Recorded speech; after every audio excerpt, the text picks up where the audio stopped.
Seyo, guchakira chinsa ikumna ibiri chamambia, goika chinsa inye, buwate tariki. Ekanisa ya Seed of Abraham, inse ya Pastor Ezekiel Sagana, nigera kurentere crusade ya matuka tato, itukuli Alhamisi, Ijumaa na Jumamosi, wiki ye. Yense muyige sakiogaro, abateri buna Sam Intabo. I will praise him higher. Deno Mpole, Bonfensi ya Nyatuka.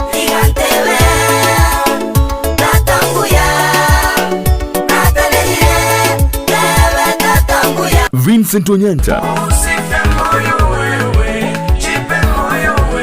Shalom Choir, Amuna Bandabange, Vakurawa na Douglas Otiso.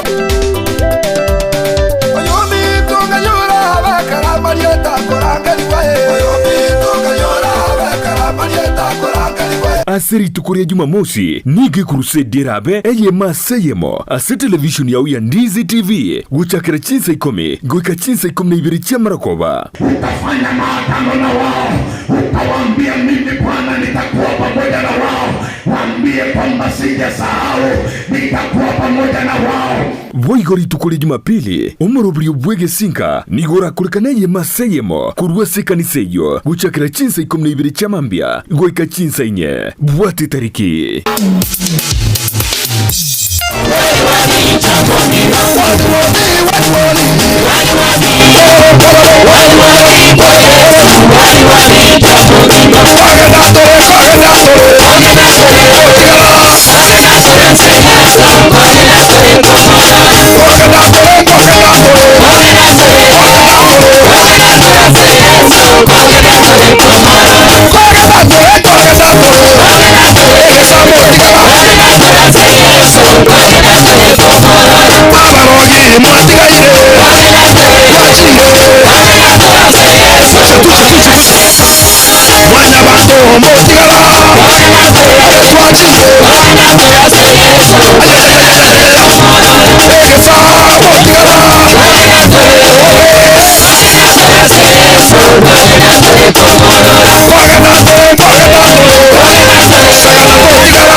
Yesu makofi mazuri. Omwami Yesu yangula na masaike. Omwami Yesu yangula kusigala. Pia waluya makofi mazuri.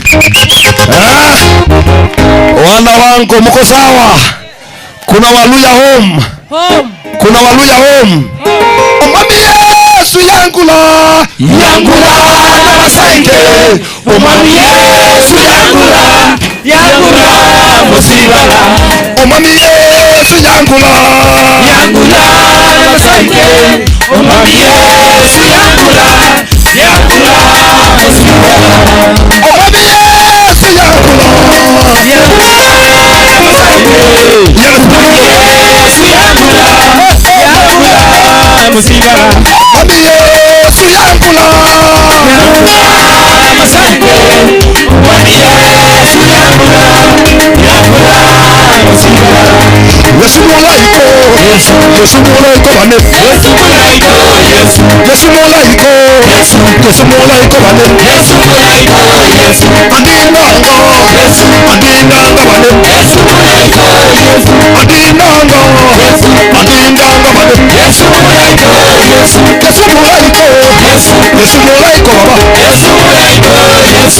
Yesu mulaiko Waluya nkonye.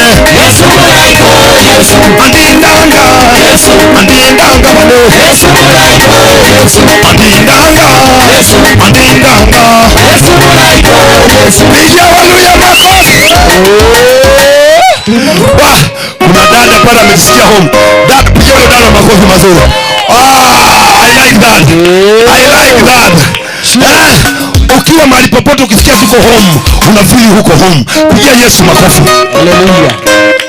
Nilienda nikasikia Waluya wananiambia, wakaniambia Yesu mulayananga yandola ya mugula. Yesu mulayananga yandola ya mugula. Yesu mulayananga yandola ya mugula. Yesu mulayananga yandola ya mugula. Yandola ya mugula. Yandola ya mugula. Yandola ya mugula. Yandola ya mugula. Yesu ni mwema aliona kanita kaniokoa. Yesu ni mwema aliniona kanita kaniokoa. Yesu ni mwema aliniona kanita kaniokoa. Yesu ni mwema aliniona kanita kaniokoa.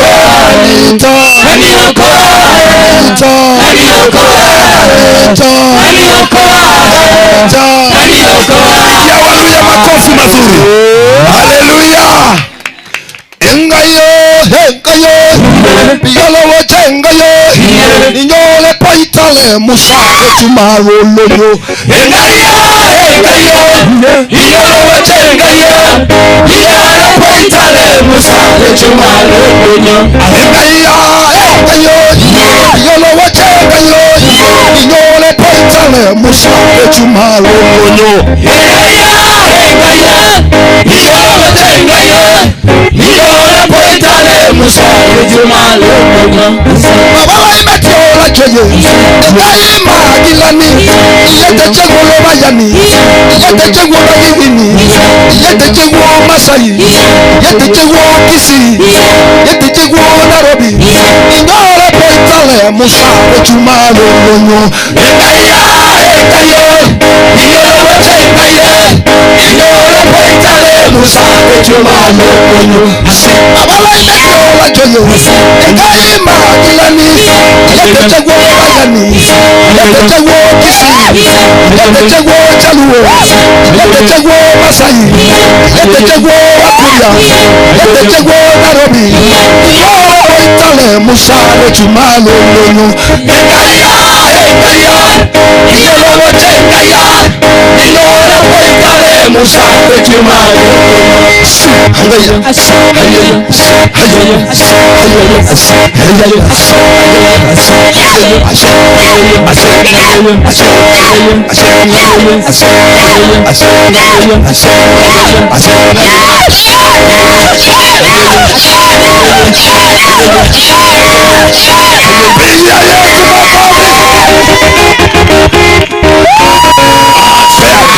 Pea mwenzako 5 hapo.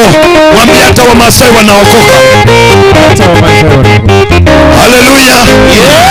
Haleluya. Haleluya. Pigia Wamasai makofi mazuri. Modo moratime. Oso moratime. Kuyo makofi mazuri. Nilikuwa kule Kiambu nikasikia wanaimba wanasema Nedakogosa mwathani dodoni we monyopi Yodhaithagia ngoro yakwa ingeni ene Dodoni ya mwathani dodoni monyopi Nenda ngorosa netondo ni mwega Mwanya kuyo watari kote kusi Kipa lituria Na watagiyo muturia kogera wantongete Nilo wakonya moyo nekero na chane kire Nonya wandema konya manigore ya moneche Na watagire kogera enomia Pigia Yesu makofi laki Otieno Oti Kuna wajade Waku bwana wakosa Umwambie Nekibaka tabeke ntukali Dionge Yesu ndala nono Dionge Yesu ndala nono Dionge Yesu ndala nono Dionge Yesu ndala nono Dionge Yesu ndala nono Dionge Yesu ndala nono Dionge Yesu ndala nono Manyoraga kidaoya Babaliye bati nyasaye konya Dionge Yesu ndala nono Dionge Yesu ndala nono Dionge Yesu ndala nono Dionge Yesu ndala nono Dionge Yesu ndala nono Anyoraga kidaoya Babaliye bati nyasaye Dionge Yesu ndala nono Dionge Yesu ndala nono Akia Mungu kila lugha ikimpokea Yesu mambo inakuwa sawa. Tunaweza imba lugha zote za Kenya hii, kabila zote 48. Na Yesu asifiwe. Amen. Wangapi wanasema tuendelee? Tunaweza endelea? Kumbe tunaendelea. Pigia Yesu makofi maana tumefika. Haya ndio masaa yako. Wanandis TV ambao wanatuwatch live. Ukiwa tuko hege sakio garege tikio garo no tobegete bona abantu bamintogushi igeriye tomoko ebwatetese abantu bala haleluya nande tukuna koteya abantu balekanga onye nebire mangota arwaye kobwe na baraso yeta ya Yesu turako batenge gentonke yo kemo sinya tomonene Yesu pingo nyare kanabire kayebiri ya tobire byegesa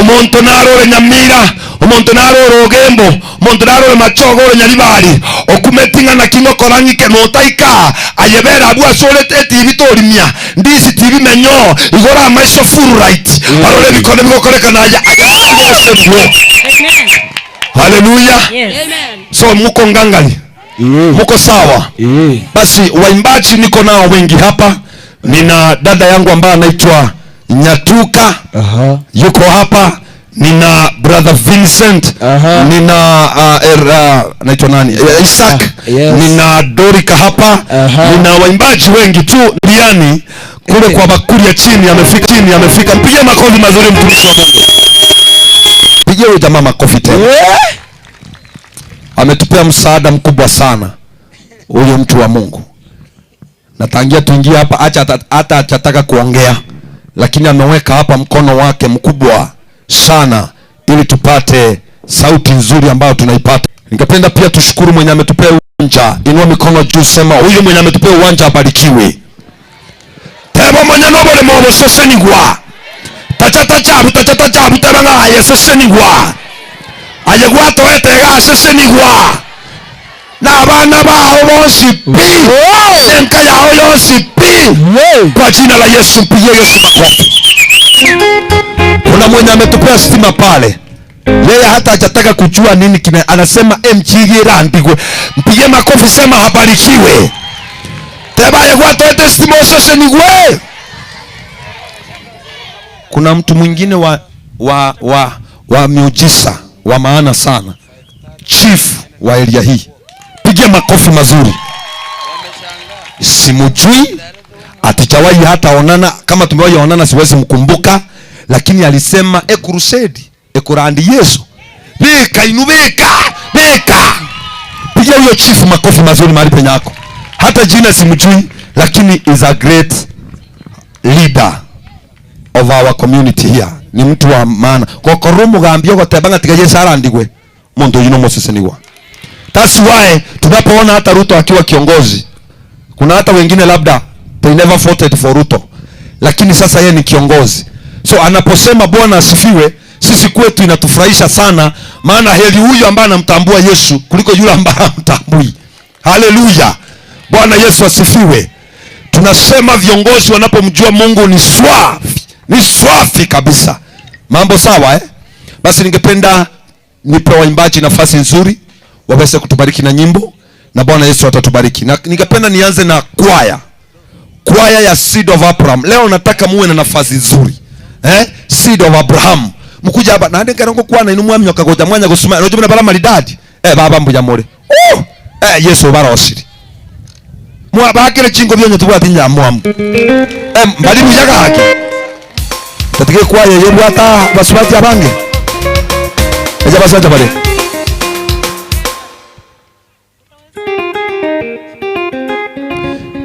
Ikwaya sina meleta.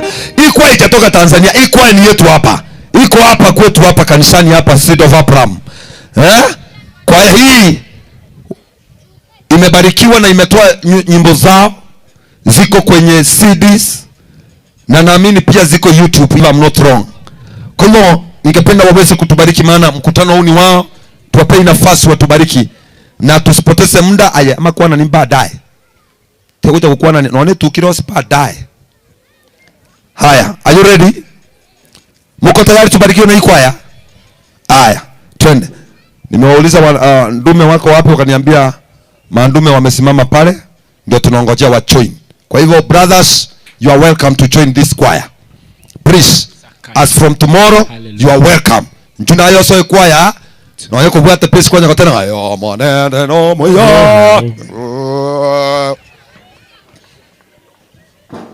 Woko girekana na watu wako ba, don't worry. Wanaume hoya hapo ni sawa? Mtatu join eh?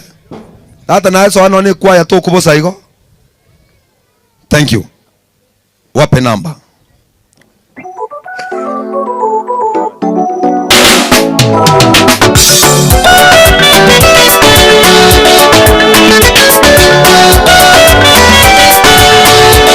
Wewe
za kweli.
makofi mazuri.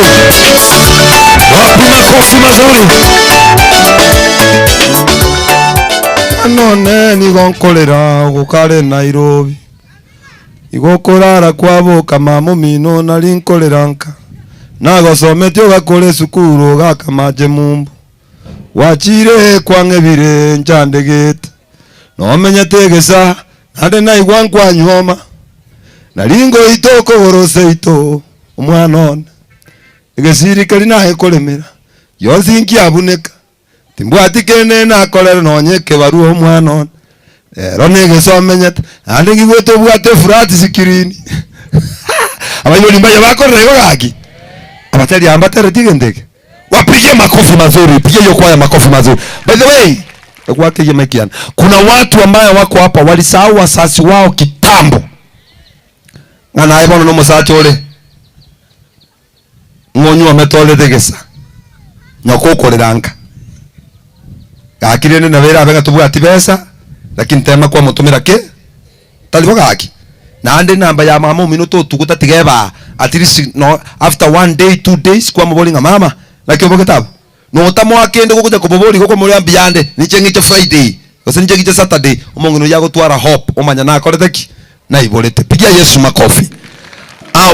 Wacha watu watuongeze wimbo moja. Unajua hii kwa ndio ilitualika hapa ndio imeandaa maneno yote, kwa hivyo ni vizuri wajisikie kuwa home. Waongeze one number. Nina waimbaji wengi lakini leo nitahakikisha nimewapea wote wameimba. Tupe namba tuende kabisa.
Atibakire ngumya banda umbunya bale twende kasi.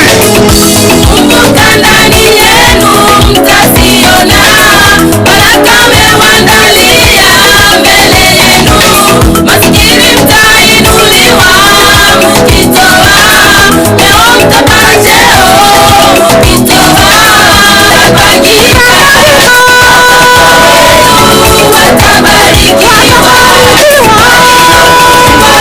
watafunguliwa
tukitoa tutabarikiwa kerotora rwento sese niwe ekwaye bari bagachingo binya saba sese abana baino na ino bakerichinkobi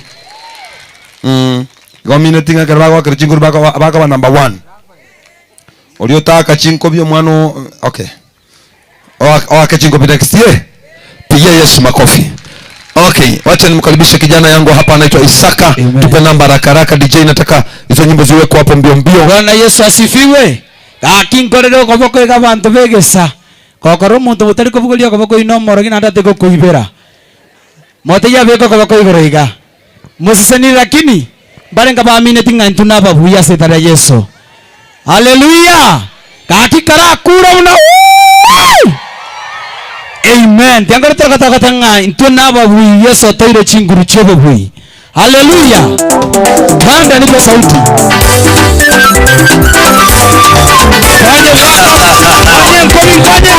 Bwana Yesu takorera abagwi icyo tumubake tumwimukire ligoro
binto babati.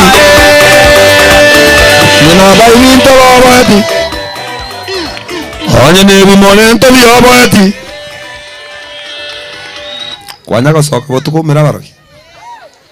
Aro kwanza tiga barogi na bera ben kwanya kubarra. Kwanya guete kona epara kwa ngotiri mukali koli. Ane gakiri kibando kire. Ayo kuminyoka tubwatia pali. Oma kumira na nesese ngoba. Ole spiti na yaro yaringe spiti ngwetere. Oma temo ko kumwensi. Because yayo tigara na yaro ako. Ilibaki toko jitavuroga we nyabu atamangana na agenda. Tuendelea namna gani? Wacha nimkaribishe dada wetu anaitwa Dorothy Kemto atuangushie something hapa, baadaye namleta Vincent wa Ndis TV. Nina Vincent wengi hapa. Asante, na kuna wapendwa hapa wengi tu. Nataka kila mtu aguze kidogo kidogo. Kina Dorika hapa wako hapa. Mtu aguze kidogo kidogo, twende. Niharakishe DJ, twende.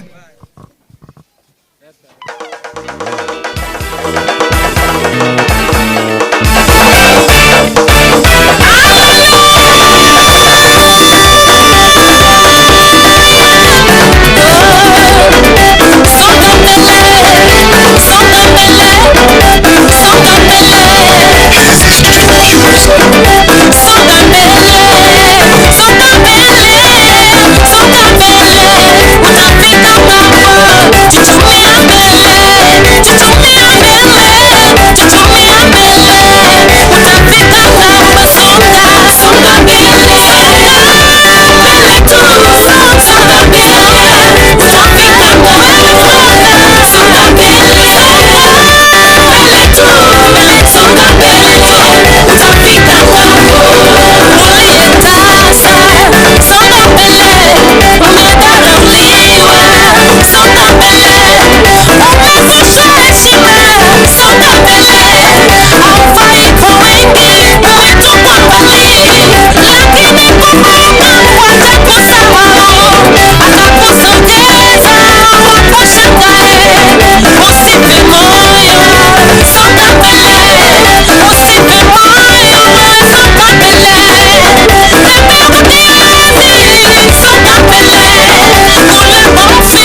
akira za twage tichingo mnyazani kwa bagire kuruka ai taliga gesoro gari awakanguruka.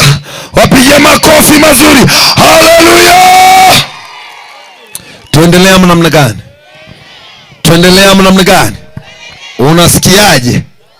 Kalero lake naye kwa unasikiaje baba? Waliokufa wako mojari, mimi nawe tuko hai. Wafili namna gani lakini? Kalero leo mwana na matebe nga Mungu atanikumbuka. Ayo musaja tabi mwana na hata motorbike nitanunua. Okay, tuendelee lakini Thank you. Pia huyo mtumishi wa Mungu nafasi anapopita, tengeneza tu nafasi apite. Huyo rafiki wetu mtumishi wa Mungu huyo. Basi wacha niweze tengeneza nafasi hapo ashas vizuri. Huyo mtumishi wa Mungu apite, mpigie makofi mazuri. Huyo ni apostle rafiki wetu. Mtumishi wa Mungu wa area. Kuna watumishi tunasema ni mababa wa area, ukiwaona tu unawapigia saruti unasema mambo safi. Pigia Yesu makofi mazuri tena. Mmesema tuendelee? Tuendelee. Hebu nione mkono wa kusema tuendelee. Haleluya! Wapi Vincent?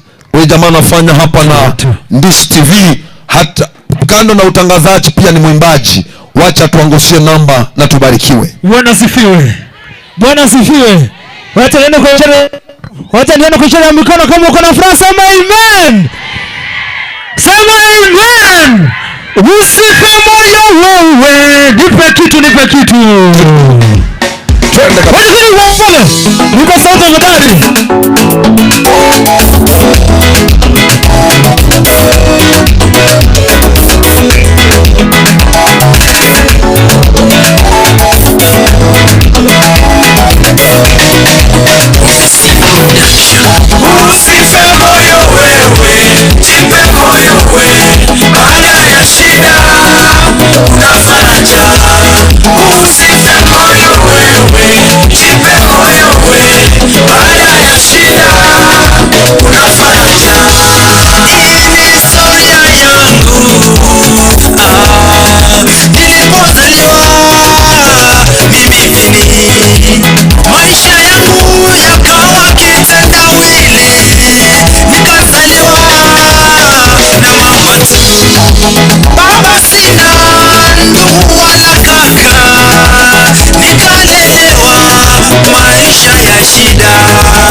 Weka makofi kidogo, twende kazi, twende job.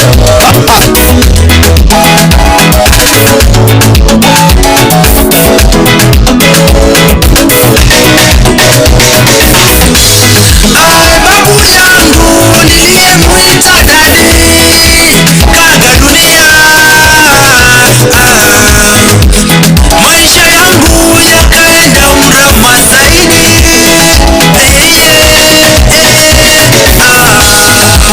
Mama kaondoka nyumbani kwenda kunitafutia riziki. Nyanyangu kanitia moyo, kaniambia mwanangu usikate tamaa, usife moyo wewe, jipe moyo wewe, baada ya shida kuna faraja. Usife moyo wewe, jipe moyo wewe, baada ya shida kuna faraja.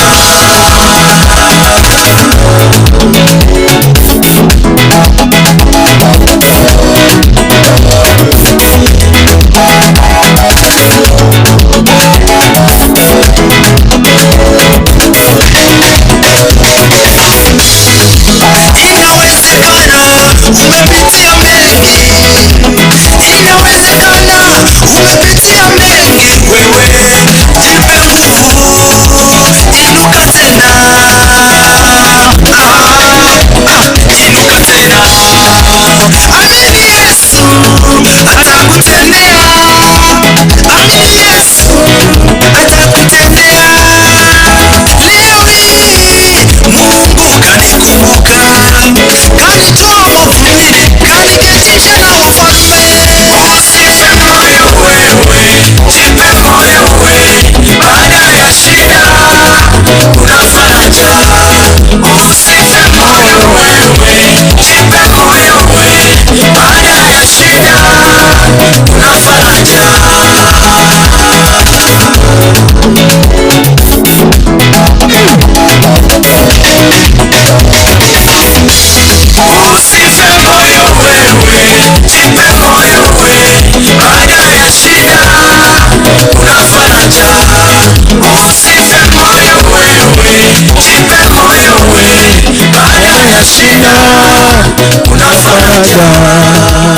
Wow, that's very nice song, brother.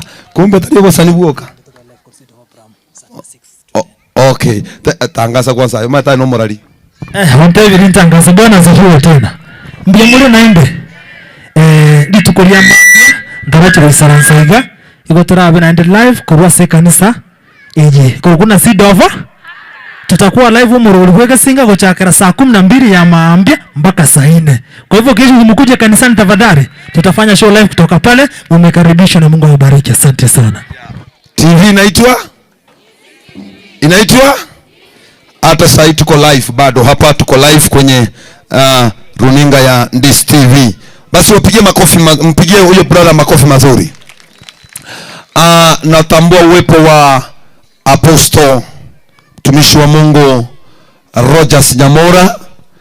Sijui kama nitakuwa ichak, lakini tafurahi wakati ambapo unasema hai, watu wasikize sauti ya huyo mtu. Huyo mjamaa rafiki yangu sana, ana kanisa kubwa kule Kiogoro, wana runinga ambayo inaitwa GMM, inamaanisha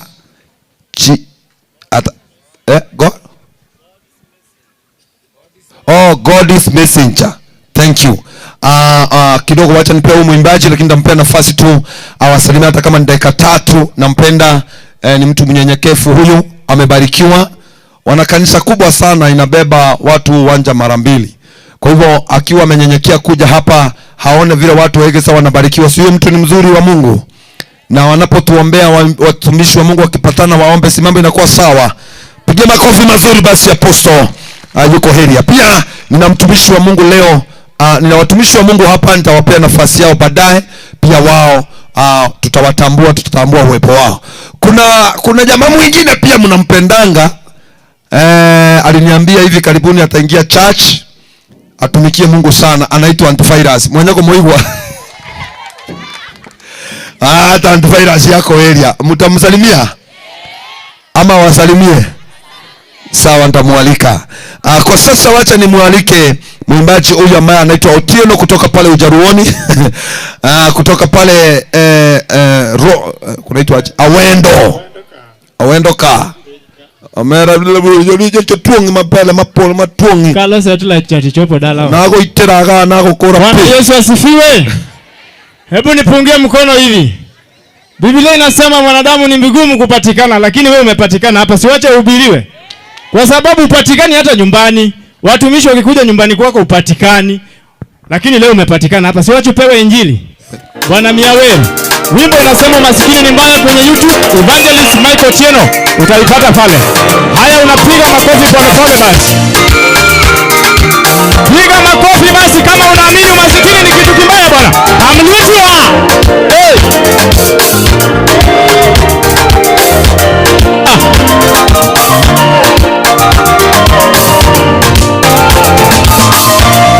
Umasikini ni mbaya wapendwa. Umasikini ni mbaya wapendwa. Umasikini inaweza kufanya ujue jambazi, hata kama hujawahi ibia mtu. Umasikini inaweza kufanya uje mchawi, hata kama hujawahi kuroga. Unaweza kuitwa mwizi, hata kama hujawahi kuiba. Unaweza kuitwa mwizi, hata kama hujawahi kuiba. Wanaweza kukuita jambazi, hata kama hujawahi kosea mtu. Umasikini mbaya,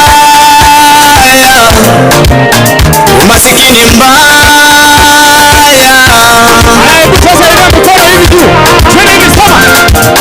Lakini Mungu wadharau mtu. Lakini Mungu wadharau mtu. Sikia, Mungu wadharau mtu. Sikia, asema Mungu wadharau mtu duniani. Mungu wadharau mtu, lakini mwanadamu. Haya.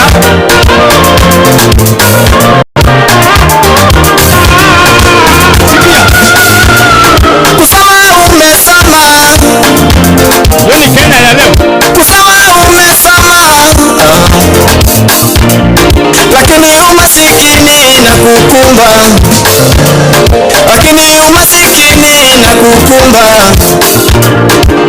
Umetembea maofisi, walio na pesa wanalipa hongo upati kazi. Nafasi yako inachukuliwa na mwingine, sababu ya umasikini jamani, sababu ya umasikini jamani, sababu hauna hongo. Unarudi nyumbani na vyeti vyako, unarudi nyumbani na vyeti vyako mama, unarudi nyumbani na vyeti vyako ndugu. Umasikini mbaya inaweza kufanya uchekelewe, inaweza kufanya udharauliwe, inaweza kufanya uchekelewe jamani. Umasikini mbaya nasema,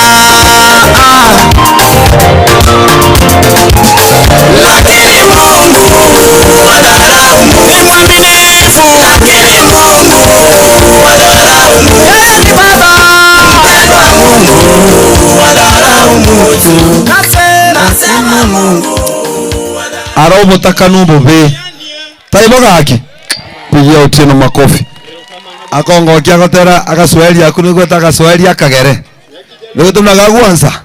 Pigia Otieno makofi mazuri. Jamani nampenda sana. Wacha tumpe dada huyu.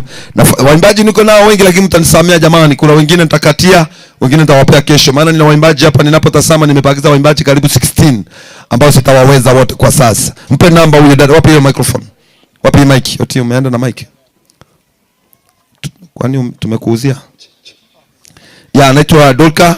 Jamani. Bwana Yesu asifiwe. Jina hata inatosha. Asifiwe tena. Kwa majina naitwa Evangelist Dorcas Mogotu na waletea wimbo yenye nasema nitasonga mbele. Mbarikiwe. Mpe namba.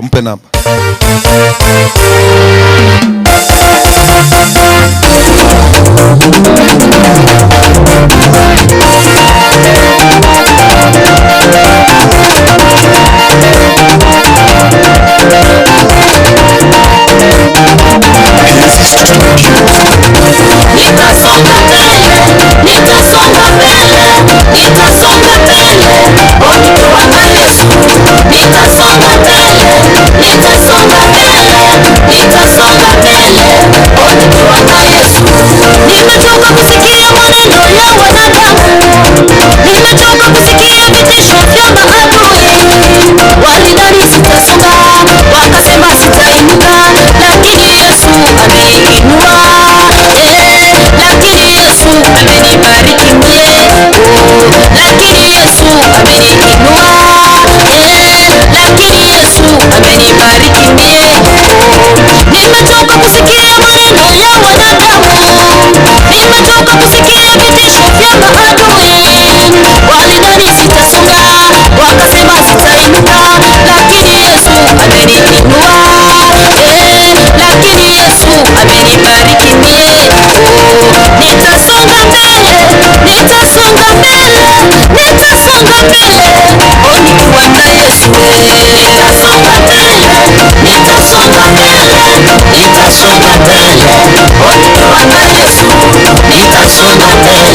nitasonga mbele, Nitasonga mbele, nitasonga mbele.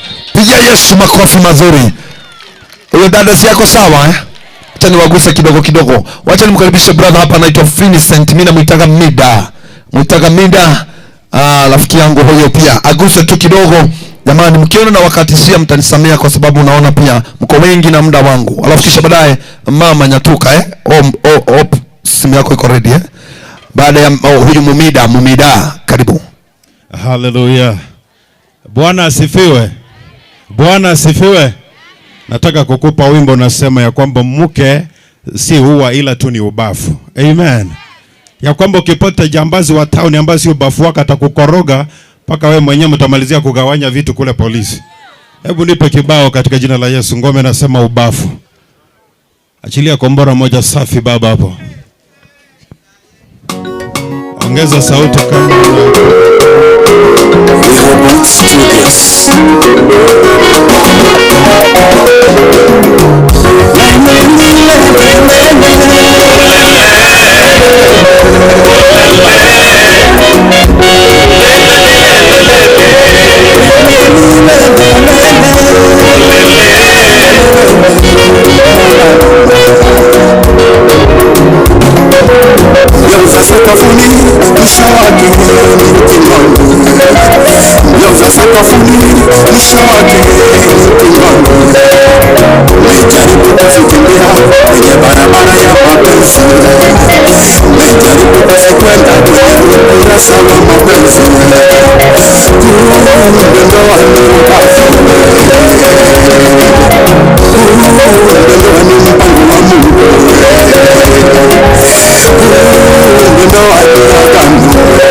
kama sana na meremeta ubafu si ukumbafu agano la Mungu mke akitoka kwa Mungu ndiyo iliyokuwa agano la Mungu na tena ni mifupa na nyama toka kwa mumewe. Ukipata mke wa kwako furahi sana, ndani kaka yangu utaenjoy sana. Mke mwema hapatikani sokoni kama mtumba. Mke mwema hapatikani gengeni. Mke mwema kibaraka cha Mungu. Tazama Abrahamu alipewa ubafu wa Sara. Baada ya majanga ya kukosa mtoto alivumilia, kwa sababu alikuwa mtoto wa Abrahamu. Hana naye mke wa Elikana kavumilia,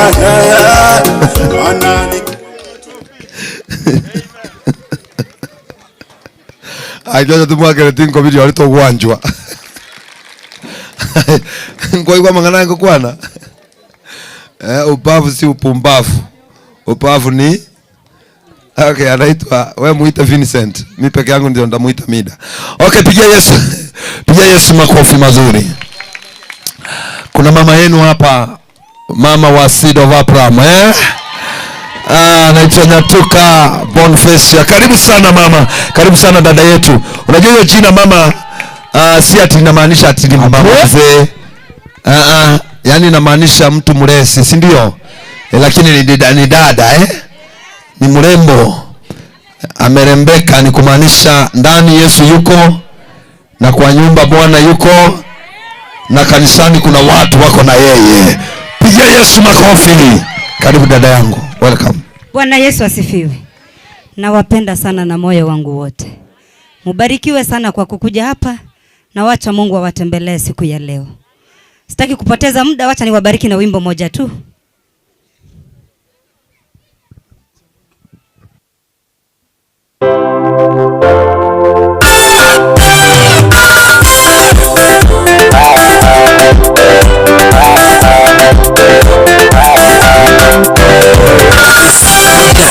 Maadui wanamwalisumbua, nikichimbua kisima mwasema ni chelo. Eseki nikichimbua kiginga mwasema ni chelo. Sitira nimewachia hizi masomo umeng'ang'ania, na sasa nimeondoka nimechimbua Rehobothi. Na kwa kuwa Bwana amenifanyia nafasi, sasa nitazidi kupanuka katika nchi. Eti mwenzenu wakibarikiwa mnaanza kumsengenya, mwamupiga vita hamkemani. Badala ya kumuombea abarikiwe, akatoke kwenye zamu na ufikiwe, ni vita mwampiga, mwamukosesha amani.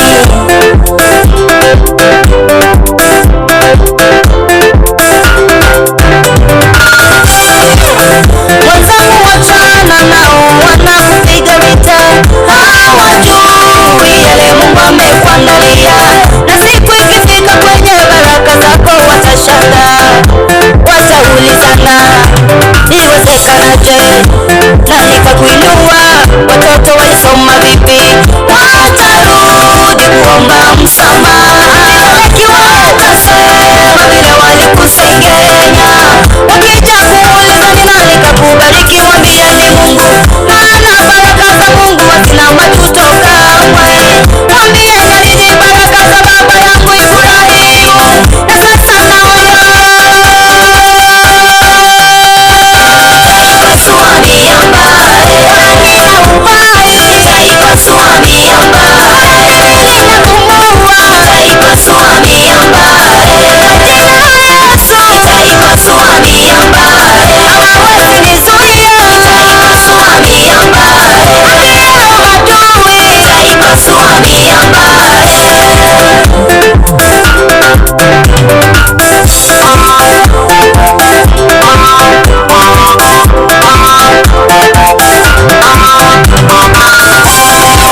Nimeleta habari kwa wale wamekufa moyo, maneno ya midomo yao yasikutie presha, maana hawajui kule ulianzia. Hizo shida napitia ni ushuhuda unaangaliwa, watakupinga vita usipigane nao. Uanzie kweli ya kanaye. Vita ni vyake Mungu, wewe nyamaza kimya,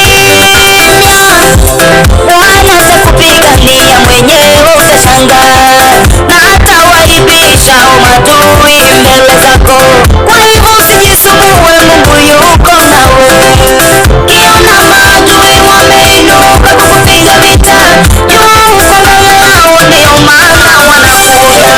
Kuna kitu unacho wao hawana, kuna kile umebeba kimewasumbua. Ni huduma inapewa vita, mhubiri nyamaza, kuna ubavu wakati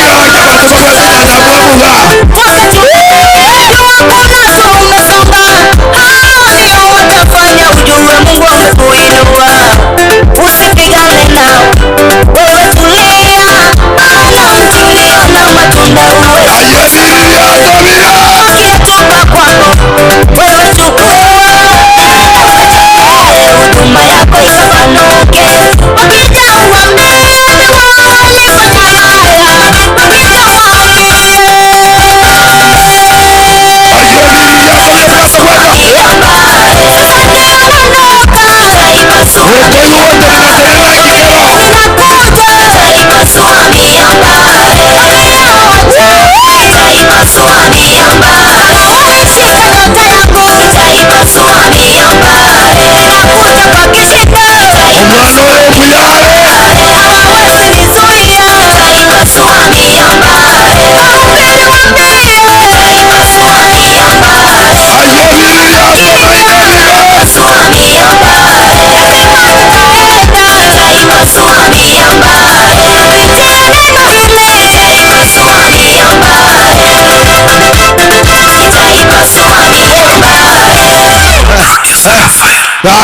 Baba njua nyatuka. Njua. Ngagusimba iboreti. Aralia.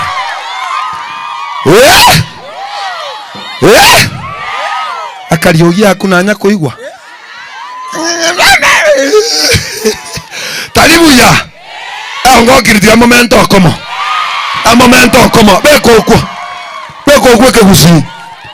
Kama kitu kama gento ni mzuri. Ayorega otakuba. Kama gento ni mzuri. Alo, mate muna nje mate kotera ngoyo kwa birecha. Ngete gangi gwe gento kotera ke kubuga buya ko ikante nengiu. Ai gwete kende gotabanga. Anaya go benda na ngarate nanga bendana. Alo. Kama kitu ni sawa mpigie makofi mazuri. Leta hii kitu, leta hii samu. Umeipata? Ya tataria ke kusini ya no muya soma kusi.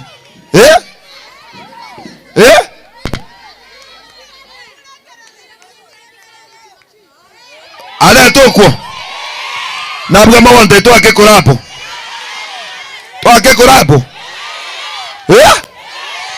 Era tere ke Swahili nje tere ke kusi.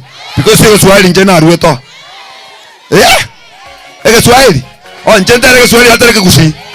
Na tere mikono mutame mukumi. Mpe namba tafadhali. Dicha inaye. Oko yugo terna kigaro.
mazuri.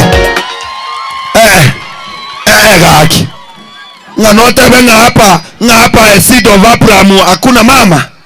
Hakuna moteli. Si mnasikia kuna gagento. Mnasikia gosesenigwa. Pigia Yesu makofi mazuri tena. Mondo okuru antivirus nchuga mongere mike. Nchuga obwate corona bono tata na kyobegete chi aye pastor obwate chi apatrioka. Bwana asifiwe. Imokia maoke wanya kuwatia ndamu. Haleluya. Oyo baba. Oyo Yesu. Kora kango chinko bya somo gokorero. Paso tiso. Oh. Kumbe omochoyo asiriye sare na bomo gokorega. Pone getona teba bantu bamito na gokire sana. Gweta narenge omanyetiye sare kera kurangirio monto tariya gukurangiriga omuigo gukurangiri. Haleluya. Kwanza kuchikora inyore kibungo ngoro asibari bwateuku egetabu kia Luka chapter 15 verse 11 kegotaba omwana omusirwa. Bwana asifiwe. Goi gumoro omwana omusirwa. Lakini nonyekera chete gari ya n'ekinwandi kiri gutakunya bintu gokia na banyorete yaya tuyanginyora sinyere saitano ebitore. Haleluya. Janagoke sana wakige tona bataria bantu bangito nagokire kirage tumanye tumuchonya sae na baba swati bana sumati kakora maboko ya baba ebo murakora igama chumaria gakiti gatotoreke togero nyasaye gurari tayo pecho ko babo soku onyora antivirus abone na Yesu bakonye kuria bite baba aye kwanenge kanisa metoyo. Haleluya. Nyasaba sizerie na otoramenya tani gongoro kwa papa antivirus gocha na koraga ya dizi TV ase chingero chichanya sae cha benga nyasaba sizerie na otoramo byemuno piso. Pigia antivirus makovi. Otambe ngumo bolingo onya kare antivirus. Who is the virus? Hello? If antivirus is an antivirus, who is the virus yenyewe? We don't know. But the guy is antivirus. Nampenda sana huyu jamaa anakuwa na jokes mzuri na unapendwa oyo mpapa. Okay, pigia Yesu makofi mazuri. Bono moko nganjira na abatereria. Gosena abaroshye. Tingora atera na inje. Batani bara abange lakini bono kumuranje. Mokutana no yo no renge karanga na njiri bagana atera na abaire bageka. Anje tingora atera no na 5 6. Monga anjire bono. Tete ko chakero ko tera ko tabanga enchiri yeye. Manya ko chakero ko tabanga oikebe. Oikebe. Ko tera ngora promise ti corona tera ko tenga ai mito. Ko tera ngora bantu batera ko takantere tibate se nyinu monga anjire ko tenga bamura bachete nero. Ama nganjire ntera bori. Moko ndutamagena. Abajere chu. Abalero chigari nchache tabauti. Lero tori kobe kugoro. Lero tate balete gari ba kobe ke put. Ande ba ikaranza ku rugoro. Bago ikanaroko. Ba ikagari moro che gari ko nipe ugari na kuku. Nipe chipsi. Nipe baharia. Abande ba gode bintu bagende to kosenyenta. Igo ni goro bande be karanza ne puti ore. Bago ikanka ba ma ko ba serious. Ba karage ire. Aro mwanya ko regenteki. Mwanya ko regenteki. Aya mwanya ko rabantu bakuru musabara babakora cyo mubere. Bakora.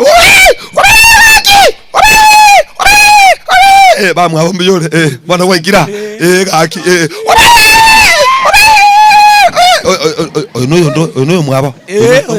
Oh.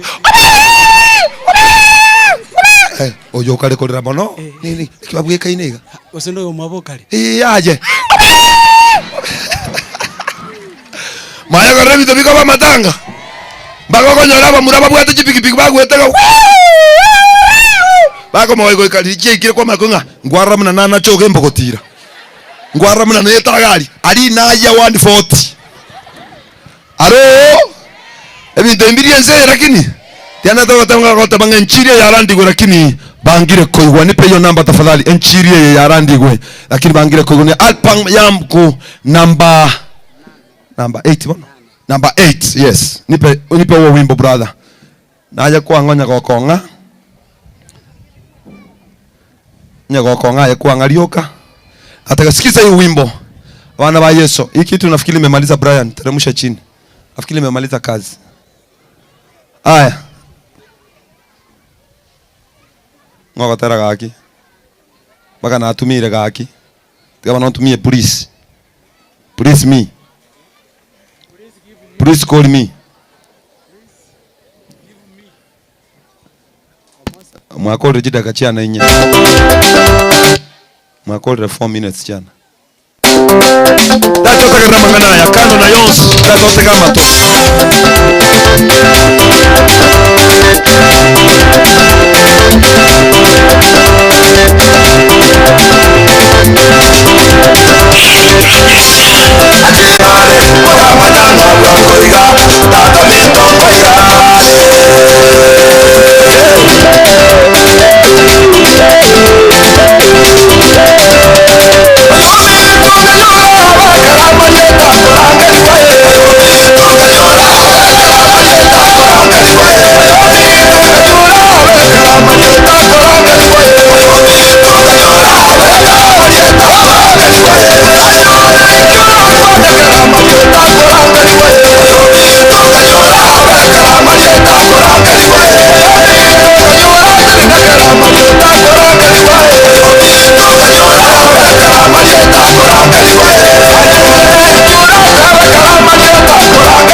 Yesu makofi mazuri.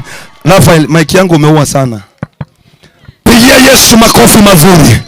Haleluya. Tabi mwini nere motemi nga tatango chare. Wakoroko nyakwere ramotemi nga tatango chare. Halo. Abasacha mbale bakwero kabastarabu. Mbata mbali haraka. Bono ige bala bastarabu. Lakini gento kegota giansekia. Gento nkero kibanyarete. Gekoro kwendwali. Kiamwakire. Tarachana rotariere mumbwa.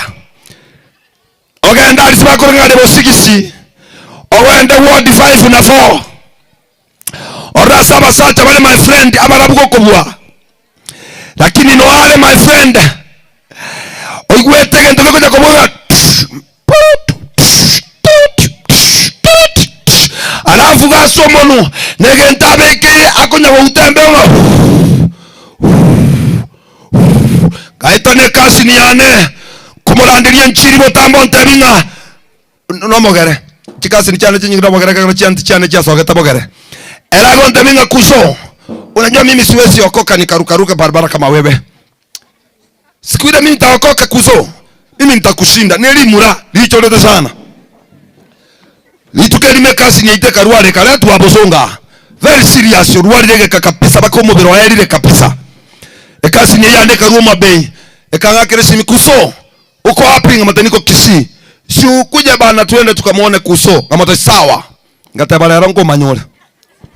Kama bwato okoboko, kama weti chanero nkahakikisha na manyeta se kasi ni etere nkahakikisha ne siriri pi mocha akili kurumati.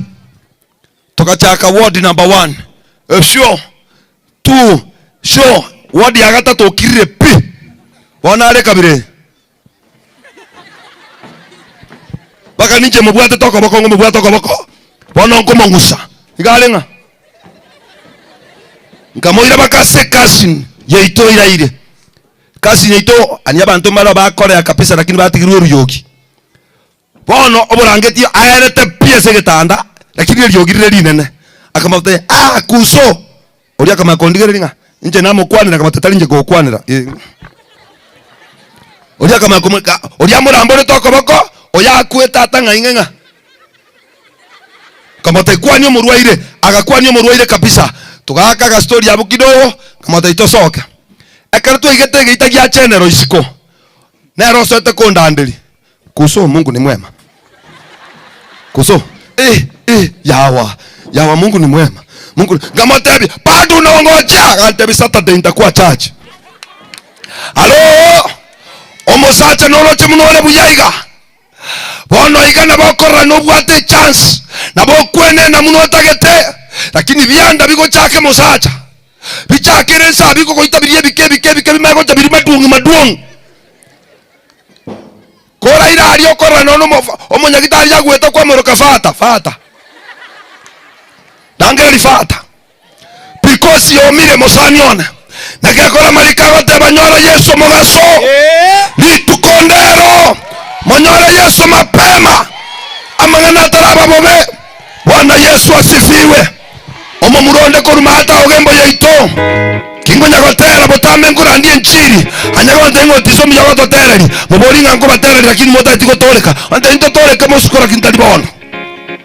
Akaenda Mombasa. Akagore probox yenya. Agacha kabeko mosikio monene. Omo murori koru Mombasa tata nigala manganaya. Nyasembo. Akabeka nejitaya gagweto gembo omomuro musikiole nyasembo kamomera ngamoboni mosanione amangana Yesu naki agante bipasta omoneno toire chigari ekanisa ntoche nyasembo momura amangana ya tata naki mambito komanyereri pastor don't worry Yesu na tokonya nyasembo Probo kisia kamoikia segete tingo kwa na sai na bora momanyaningo. Kamoikia segete ekamobori erieta. My brother, what is your name? Agachikota banyamuya ya mukaya. Atara kore erieta lya gatatu. Ekamonjorana. Ekamoburuga. Temoiteti. Kwe kabutoro kokoro no koboko ne provoke kaera tukaenda kwa moratenweki akobodi munyagitari nga I was asking na my take song doctor I was asking where my kobokos and my reg daktari akamotabi we are sorry sir we are sorry you lost your hand and your leg from today kana mguu moja na mkono moja munarutana bondo gokwenda muna na igeteiga pastor Nyasaye no muya oyo ni jende moyo ngamata gotaibu ire bona gote Nyasaye no muya bwato komo lero no ale kanisa chingo bigijigwa kwa era nigara kunya gwako gokonenga ogotuma tata mubake Yesu kore moyo kobwata magoko mwakere Yesu chinto kobwata magoko nsi morigi Yesu mapema. Bwana Yesu asifiwe.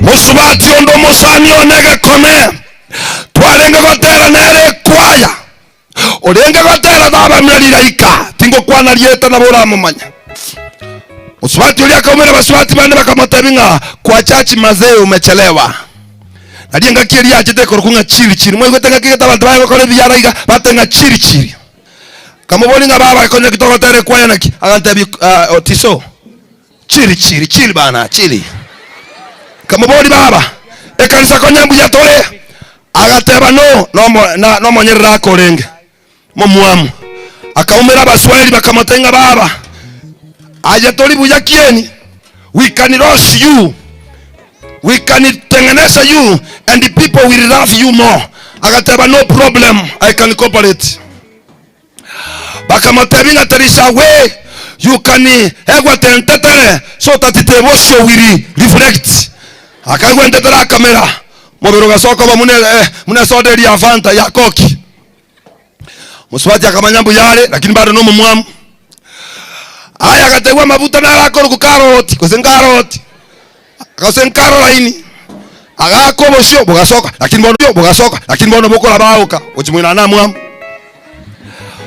bakanyoranga agatabunga aga side pocket hata bakobeka bata banga 1 2 3 bake bobe 1 2 bakamanya gwaka pa tiembenya kobingiserera ekagubo beyende kanyorwa bona magana kabago jepo bona akaba magana na kinanda gokora bakamote it was party mbaya don't worry bakamoire supermarket bakamogorere bintu birabire mumwe aleti abasubati hawayo kali yako beko magochirie madress ya bona gotara moina ne madress moina haleluya bali batari kubwata abasubati bajibana ba mukana bagoti okweresa amagana imba nyamanyete omusubati olengo biya muswati olenge buya olenge kwaya akaegwa ochusi yense yeiga omusubati oli omubero gasogotwa omubero gasokogwa omusubero gasokogwa omusubati olia bakaliya rabete basoto kumoroka Fanta ndebe basoto kumoroka Fanta ebati motino na mfikiri na mchuyo dada alikuwa anaitwa Fanta obe Fanta agakuolekero igoro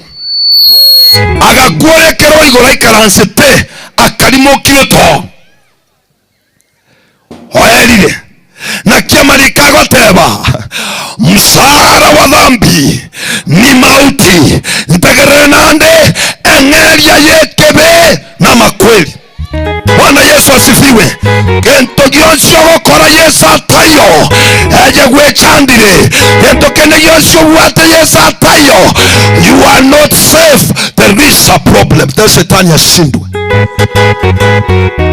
Kitabu cha Zaburi 127. Basi una microphone tabige ntekenje ndatekotera leo ndatekotera change kuikabe change. Basi una microphone 127 verse 1. Pastor kama huko Zaburi 127 kuanzia 1. Bwana asipoijenga nyumba. Rudia pastor.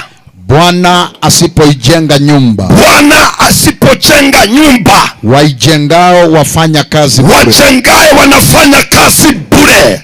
Bwana asipoulinda mji, na Bwana asipolinda mji, yeye aulindaye akesha bure. Yeye anayeulinda mji anakesha bure. Kazi yenyu ni bure.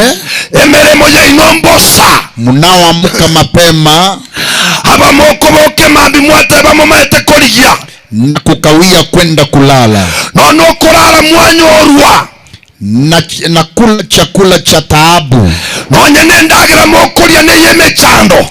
Yeye umpa mpenzi wake usingizi. Lakini asale Yesu na bonsi bamusemerie ereni gakwa barabaye omolembe nechitoro munechumwana omoke. Amen. Aje, wacha nirudie tena. Hata kama utangaika duniani ukisema wewe ndio unachua kutafuta sana, my brother, without Jesus you are doing nothing. Hata kama utangangana sana, wewe ndio mwenye uchusi sana, my sister, without Jesus you are doing nothing. Hata kama utaoa mwanamke mrembo kisi yote, without Jesus huyo mwanamke atageuka atakuwa shetani. You are not safe without Jesus. Let me repeat it again. You are not safe without Jesus. If you want to be completed, if you want to be a complete person, you need Jesus in your life. Pigia Yesu makofi. Amen. Musacho ndo ndigete na nkori sichombe buoye. Mukwana boirerie tari ankoro kwa buta. Abuta iga nkondo katoto. Kandi igete na nkori sichombe buoye. Ngakie yo Yesa gankonyerege kakeria. By the way, nkori sichombe buoye konyara Yesu onkonyire na asoire kanisa bono akandika chiombe buoye. Nkaburise lichinga kigete kokoro konyatina akonya kakebugima. Nkabuguria akabukukana kaya ga Gideon. Litukelimo lyombutire meremo. Abantenga mangana makona mwanya ko saba tiko tageti. Kamutemeremo lakini tukelimo gatabunga yaya. Omorandi akarandinga kwanya gotebya abasani ba enchiri. Kwanya gotebya abantu abwe enchiri. Gatabalera ncho muntu nacho ngo chikuranderia na abuta. Kabuguria nikabe. Kuna mtu aelewi kikisi hapa? Pole, wacha nitumie Kiswahili. Nikabeba kabiblia kangu kaburu kale kanaitwa kale ka Gideon. Nikaweka kabiblia hapa. Nikaenda kuhubiria Abuta. Nikafika kwa Abuta. Abuta alikuwa ananitaga Toto. Nikafika kwa Abuta akaniambia, Toto, mbona kuachile? Yaani umefika? Nikamwambia ndio nimefika. Umekuja kunisalimia? Nikamwambia akaniambia karibu sana, akanisalimia. Tukaingia kwa nyumba yake. Akaniambia Toto, karibu sana kaa. Nilipokuja kama kawaida kama wahubiri, nilikuwa naona pasta yangu anasimama anaomba kwanza, hawezi kaa kama hajaomba. Nikasimama nikamwambia, Abuta naomba tuombe kabla nikae. Akaniambia no problem. Abuta alikuwa anaongea Kiswahili na Kiingereza. Akaniambia no problem, you can pray. Nikaomba nikasema, Baba asante maana nimefika nyumba hii. Muda unapoenda kukaa unipe neema ya kuongea na watu wako wa maeneo haya. Kwa jina la Yesu nimeomba. Nikakaa. Abuta akaenda kwa fridge akaleta ile kitu inaitwa juice. Akanipea, nikaonja mara moja. Akaniuliza unaendelea aje? Nikamwambia sawa. Akamwambia lakini hata kama nimekuja nina neno moja Abuta nataka nikwambie. Abuta akaniambia no problem, you can say. No problem. Otiso. No, be free. Kamwambia okay, I'm free enough sir. Kamwambia baba, nimekuja mzee. Nimekuletea habari njema ya Yesu mwana wa Mungu aliye hai. Akasema Nikamwambia nimekuja kugundua mali yote na vitu vyote kama Yesu hayupo ni kazi bure. Abuta, kama utampokea Yesu leo, maisha yatakuwa matamu na mazuri kuliko chochote kabisa. Akasema Nikamwambia Yesu atatembea na wewe. Yesu atakuepusha mambo mengi. Akaanza kucheka. Nikaona ni kama injili imemuingia. Nikaongezea tena, nikaleta andiko lingine. Nikamwambia kwa maana jinsi Mungu aliupenda ulimwengu hata akamtoa mwana wake wa pekee. Ninapoendelea, Abuta akanimalizia kwenda pale. Kwa hiyo fasi akaimalizia mbele. Akasema Abuta ameshika injili. Kumbe ananikechelia. Akaniambia stop my friend. Nikajua stop anamaanisha nisimame. Ninyamaze. Nikanyamaza. Nikamwangalia. Akaniambia kijana sikiza. Akageuza lugha sasa. Akaniangalia kwa macho, akaniambia toto tegera. Saa hii akachanganyisha hata Kikisii. Toto tegera. What did you say? You said that Jesus will help me? Nikamwambia, nikasema hiyo Kiingereza nacho, nikamwambia yes sir. Atanisaidia? Akaniuliza, "Ni nini umeona mimi Abuta kwangu mimi sina?" Nikasema, "Ni Yesu peke yake." Akaniambia, you sound very arrogant. Listen to me young man. Wana very young man. Listen to me young man. Abuta akaandikira likorushe mpaka igoro. Isene silipas. Iga nerongi ya mitumba. Anagatisa atikarochi kelicho ndochi sotiki. Akaniambia young man, enda kwanza huyo Yesu akusaidie. Akikusaidia basi na mimi ukikuja nitajua huyo Yesu anasaidia. Katika matarisio hivyo saa akaniambia, my friend, nimesikiza enough. Now you can leave my house. Kama bodi nga akairwa neke gusi soka. Ngasoka nakamukukana tata gaburu nesiripasi ane. Ngasoka kinaika segeita amarikago tebanga kibata bariga ni mokoreiga. Karana taka koreiga ngaigwo moiko ngani ngaya. Tokoraje bo tobasiko usikungute mafumbi. Nikatoka nikasema Mungu nimefanya sehemu yangu. Nikarudia tena, Yesu nimefanya sehemu yangu. Mtu waegesa, we are here today and tomorrow. Itakapofika kesho jioni tutasema tumefanya sehemu yetu. Na mahali penye itabaki ni wewe na Mungu. We are not here to force you to make a decision, but we are here to listen with you, to give you hope, to give you a good news, the good news of Jesus.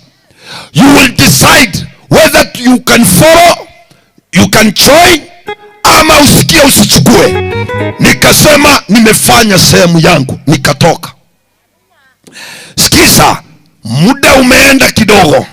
Yesu amenisaidia. Yesu akanipa gari. Nimeweka vyombo juu. Niko Keroka ninahubiri.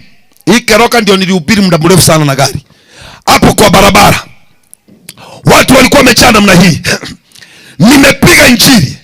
Watu wamebarikiwa. Watu wametoa sadaka. Nafunga vyombo zangu nitoke.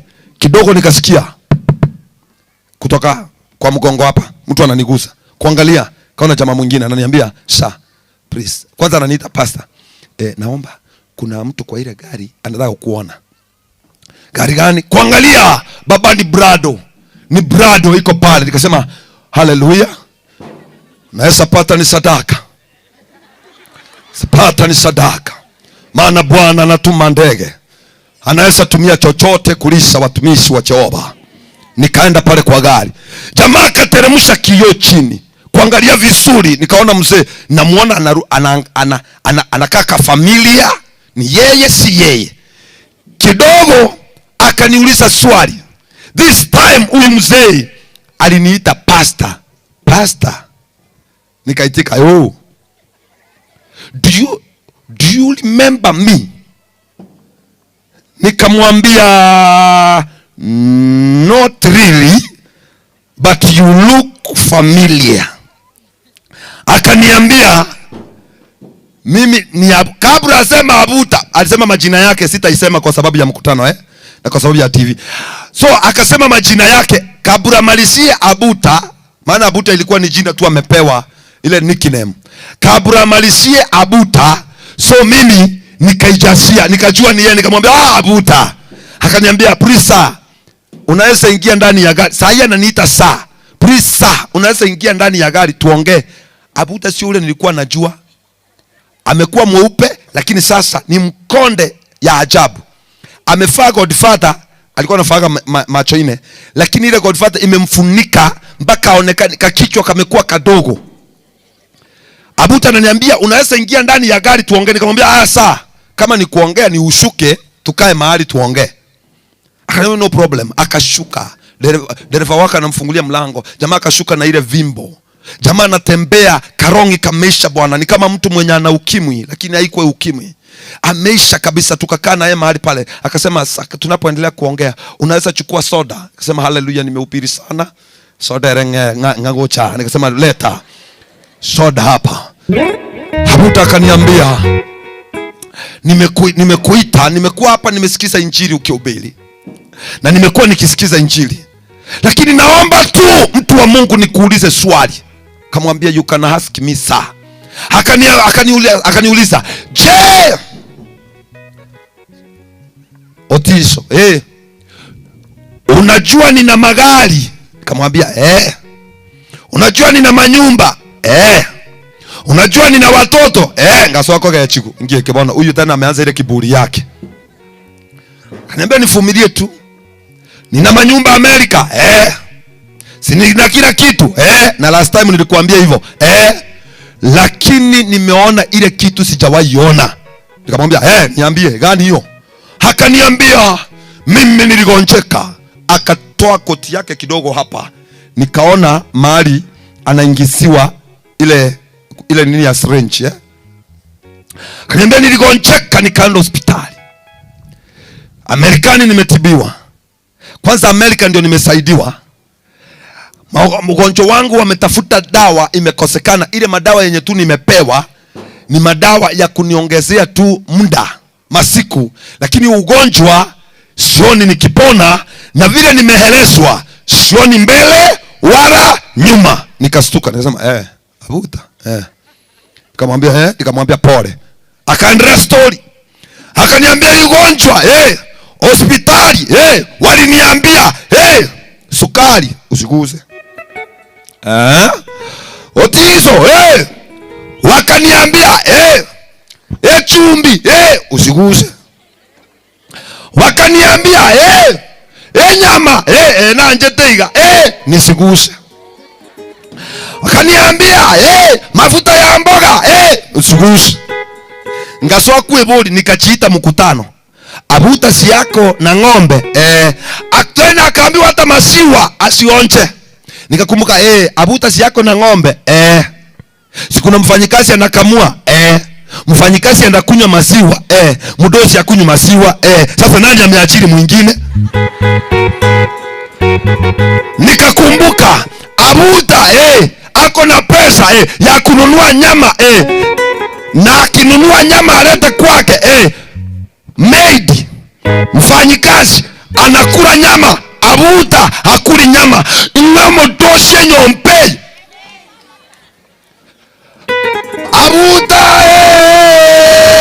nechingeni yako lya munemboli etabauti ya enemboli echaye chikobeligwa emboli yako likiteneina. Halo mudosi hakuna V8. This guy has money. Huyu jamaa hakuna pesa, hakuna mali, lakini brother hasingi. Nilikusomea mstari juzi, kitabu cha Isaya 1 mstari wa 19. Biblia inasema mkikubali mtakula mema ya nchi, lakini mkikataa mtakatwa kwa upanga. Nisikize, this guy has everything, lakini anaishi kama mnyama. Shetani ashindwe. Kuna wadada wanandoa but they don't enjoy their marriages. Kuna mabrother wako na ndoa but they don't enjoy marriages. Maana shetani aliingilia mwanaume akamaliza nguvu za kiume. Mwanamke anaishi hapo kama ghost. Baka anashindwa ekene kibo soko ngokwa na bono. Lakini anasema ngote bango nsekera bare okira. Tabo mukungo mungaini taligo sokisiri yo mwako. Okira. Omusate nere kala saba sate bande osinyuko batabiga my brother abantu nimbwate haleluya. uko na ndoa, lakini kwa nyumba there is a big problem. Una kazi unafanya, but you don't enjoy that job. By the way, hizo pesa za hiyo kazi yako ni muda mrefu sana tangu ukae kwa hoteli ogole choma oragere egeka kiabeire chibesa ne chawe kazi nayo okora, lakini nchirigo gokonya. There is something wrong somewhere. There is something wrong somewhere. Wewe umekuwa mfanyikazi, Biblia inasema ndio unajua kutafuta, hata unachelewa kulala, lakini unafanya kazi bure. Nisikize mpendwa, ni Yesu peke yake anaweza kukupea usingizi. Ni Yesu peke yake anaweza kukupea amani, anaweza kukupea furaha, anaweza kukupea starehe kwa maisha yako. Pigia Yesu makofi mazuri.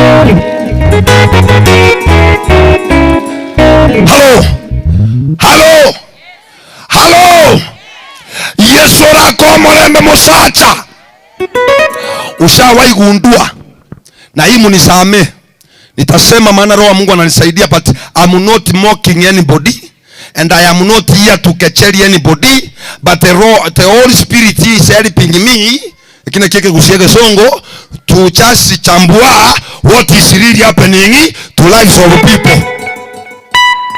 Bwana Yesu asifiwe. Mwanyako rabanto babwata amaremo omuntu manyakorusi kogoro buri mugabu owaga atari poronga linene barabuno obara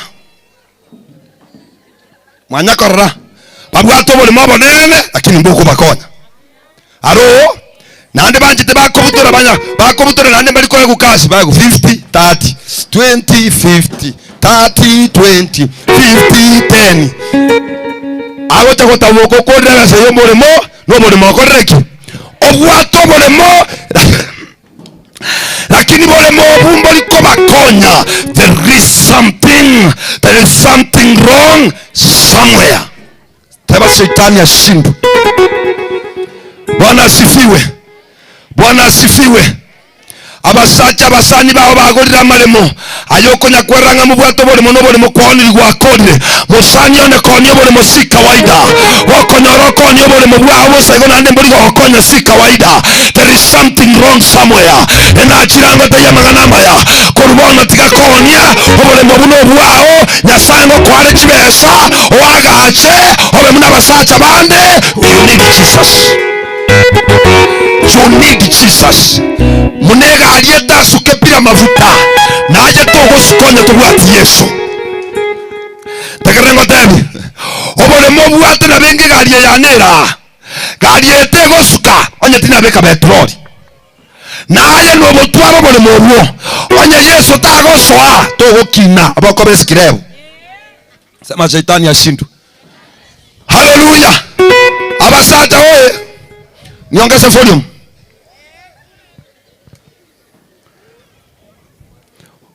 Omenyete numusacha nyumba lakini nayo kumurageli. Wanaume oye ombitali nungo kwanera. Unaishi na mwanaume kwa nyumba lakini ni wewe unamulisha. Musacha nwale sababu bosa. Kwanza gotebanga mwanengo joma eze mwanengo cha. Kobwate nurubago ngogo itabchimbago. Kwanya kubonya abantu kaki what is happening musacho nya Yesu tayo imesikirero. Halo Bwana asifiwe. Nona bakungu mbaro bande era agachire kasta akora rene ATM akoriya naro go bwetuki naro bwa mabuta yokweyaka naro yogwakana enyomba naro bwe narega lakini babesi betiko bwa bande bonsi pi wale nande she is very beautiful. Lakini sikupenda kwake na sisemi huyo mtu ni mbaya, maana Biblia inasema afadhali umbwa aliye hai kuliko simba mwenye amekufa. Maana huyo mtu wako hapa anaweza sikia hii sauti ya Mungu abadilike awe mzuri hata kuliko Otiso. Otiso neke bago na ale baba. Chingeta kwa kama ndengeta, I was the best. Saa 3:30 ga. Okoigunga. Usieka mapema hapa muraba lingo tara bali. Chiko ba saa 5:30 basi chiza chaikira. Kintu no kolete gunia kwa vacancy. Kwa leta lige na ringe ndangaine kwa beka igoro. Mwanda se gyosi kigesiragati. Musaje no ari nyomba na mukae. Mwabwate gunibuya. Sia ngoko mwabwato kalige na lyako murangu imbakteria egesiri ya so nyumba kere chinko lige na liria manya gwaka nyumba nga po umusaje uri gaho taboko buga Yesu iranire onyore tochi no era maisha obori kunga muse ngayo bibegete otebanga tabatari mo kunonde no my wife no ara mo koraki ebe se liere se kitabu kwanza naro tu ajirete otoire anda kataba njiro nane nebire njiro nabe getesa akini kaki intwale ngoira chionsi kumutikira twale nge chako chakera toche next week koi shetani ashindwe alo nande kaki twale ngotala baba yani ukakete tobwa tobugima njira tobotala musani one anye komenya tege so menyara tobo ibi no basmart munore amatuko yo moibi nakera ari 40 ajira 70 Ome ekero sungu egoja goikera kwanya goitu na mobu justice rotari ko igwe Swahili bia ngasogo kwane ruga ya mama ege Swahili akingweta nari nanda kairore pa baiko bale ngesema bako bolinga wakikuyu wanauliza kwa nini naendelea ule jamaa akafanya makosa akasema mwizi kila mtu alisahau biashara yake. The business was shughulikia mi.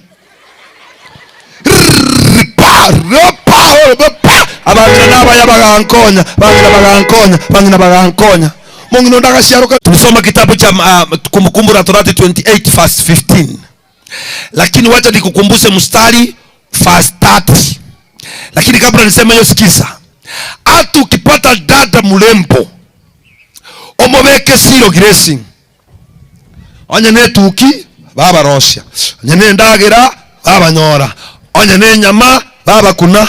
Onye neke koroto baba beka. Onye nebiasara baba ebiga. Onye Yesu tayo. Ekinege simbo gachete. Aro ekora marikago teba mustari ule wa 30 ngomo sacho nene ande na bago cha koraki asengenjo Yesu takora tiki. Alo wacha nimalizie hii. Dada mmoja alikuwa kwa shamba analima. Na hao watu wenye wanaitwa batuali, mama hata batuali. Na wanaitwa aje Kiswahili? This rangers, those hao watu wenye wawindaji. Wale wawindaji. So walikuwa wamekimbishana na fisi. Fisi alikuwa ameumiza amekula vitu zao, amekula kondoo, mbuzi zao.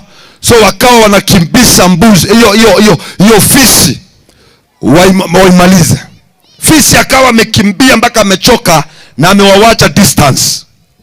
Fisi akapita kwa mtu kwa shamba fulani. Akapata mama anaendelea kulima. Fisi akamtokea pwa. Omongirudia akakula kuchimanga na akula. Fisi akamwambia don't worry mama.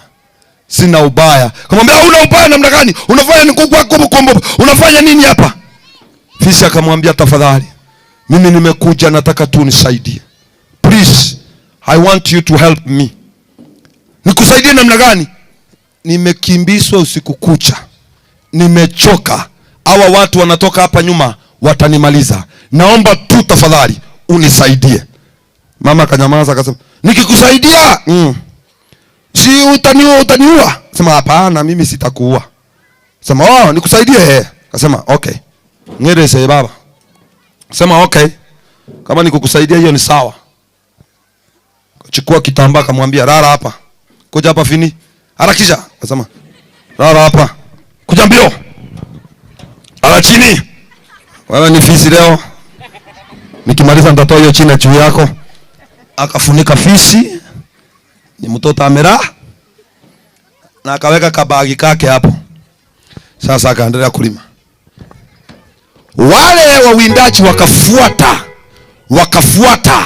wakafuata ile miguu nyayo za fisi zikapotelea pale kwa shamba.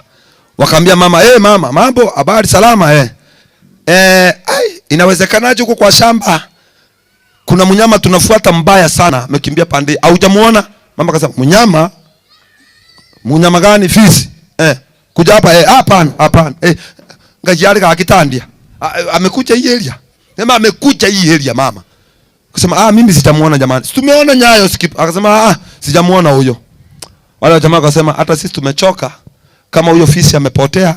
Anyway, turudi. Wakaanza kurudi. Fisi anatoa kakitambaa kidogo, anafanyia mama. Hiyo deal imeingiana. Watu wakageuka wakaanza kuenda. Wameenda. Fisi akauliza mama, baachire. Mama akasema, wameenda. Je, mtu akipiga nduru mbaigwe? Akasema, mbali yale muona bomo ntako igwa. Fisi akarara. Fisi ameenda, watu wameenda. Fisi akauliza mama, sasa je? Asema wameenda. Na mtu akipiga nduru, asema wawezi sikia kabisa.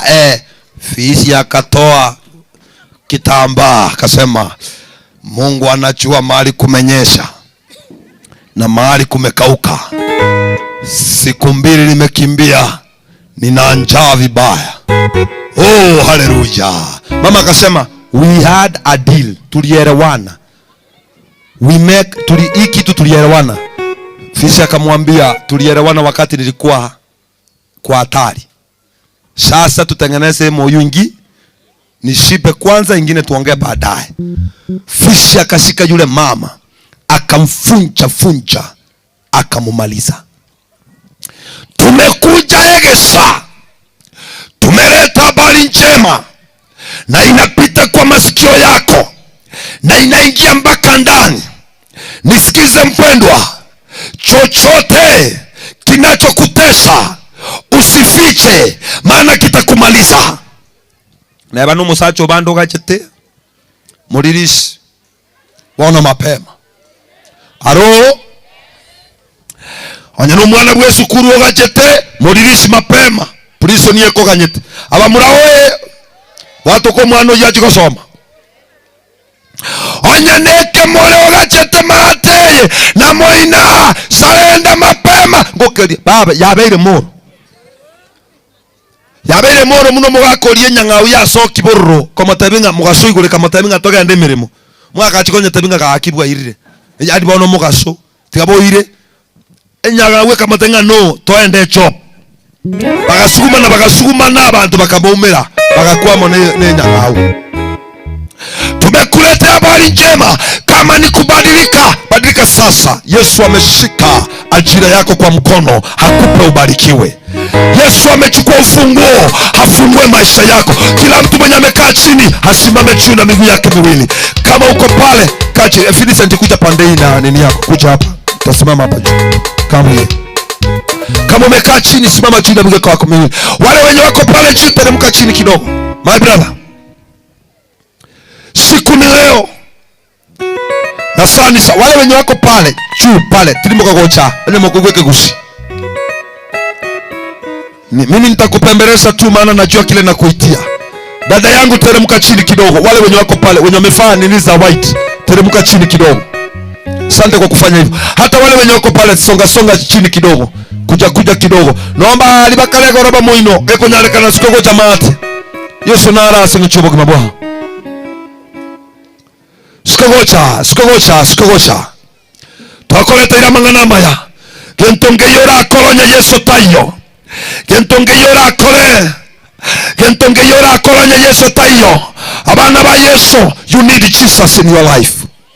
nabo mo baliri burre Yesu naganira asobogima bwao chindwali chabwatira abantu abarabu chakanyire picha bekensa nabo muntu osomete endwali yabwatira abasomi yabalingananirye yababekensa balensa omuntu akolera gosigerwe nabukini akobekera upamba muno omwana omoke muntu osomete tate graduate basacha mbale bagendera chipikipiki buya para endwali ya mwaka okolera kolendwa obekeire pamba anachisusulia anachipupulia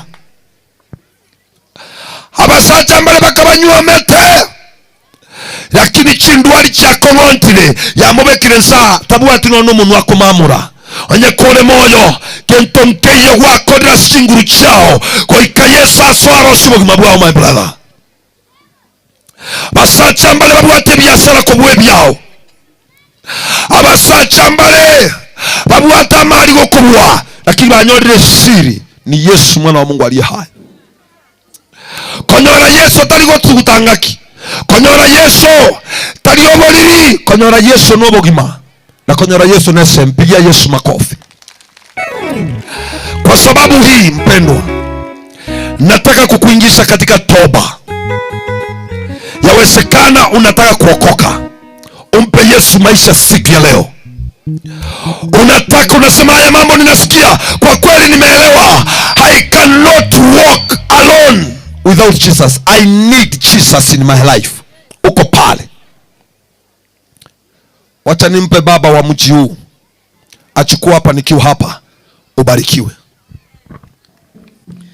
Amen. Bwana Yesu asifiwe. Aya, hata kunisalimia ni shida. Bwana Yesu asifiwe. Bwana Yesu asifiwe, watu wa mji wa Egesa. Haleluya.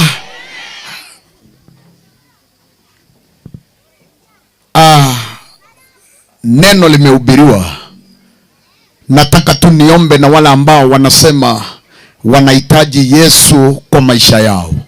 Mtumishi wa Mungu ameongea maneno ya ajabu sana hapa, na anasema bila Yesu ni kama gari isiyo na mafuta, haiwezi kwenda. Bwana Yesu asifiwe. Jamani, kuna kitu nilizungumziwa na Bwana usiku wa kuamkia leo pia, kwa sababu ya uwanja huu na kwa sababu ya watu wa mji wa Egesa, na kuna maneno Bwana aliongea na mimi, na hii nitaongea kabla hata niongee chochote. That's why nimefikiri tu niiseme, maana nilisukumwa niseme, nisiende sana na nisahau hii. Bwana aliniambia kuna watu wachache anataka kubariki na anataka kubadilisha maisha yao. Ukumbuke neno kuu la mkutano huu ni tumetumwa tufungue watu waachiliwe kutoka kwa vifungo vyote, iwe laana, iwe uchawi, iwe ni uganga. Tuwafungue waende wakiwa free, watoke kwa mikono ya Farao, watoke kwa mikono ya wachawi, watoke kwa mikono ya waganga. Na leo hii ikiwa ni siku yetu ya 3 kuwa hapa, tunamalizia kesho. Kuna shuhuda nilisikia tangu jana usiku. Kuna mama alinipigia simu akaniambia, pastor, wakati ulikuwa unaomba kwa muda mrefu nimekuwa nikiumwa na miguu.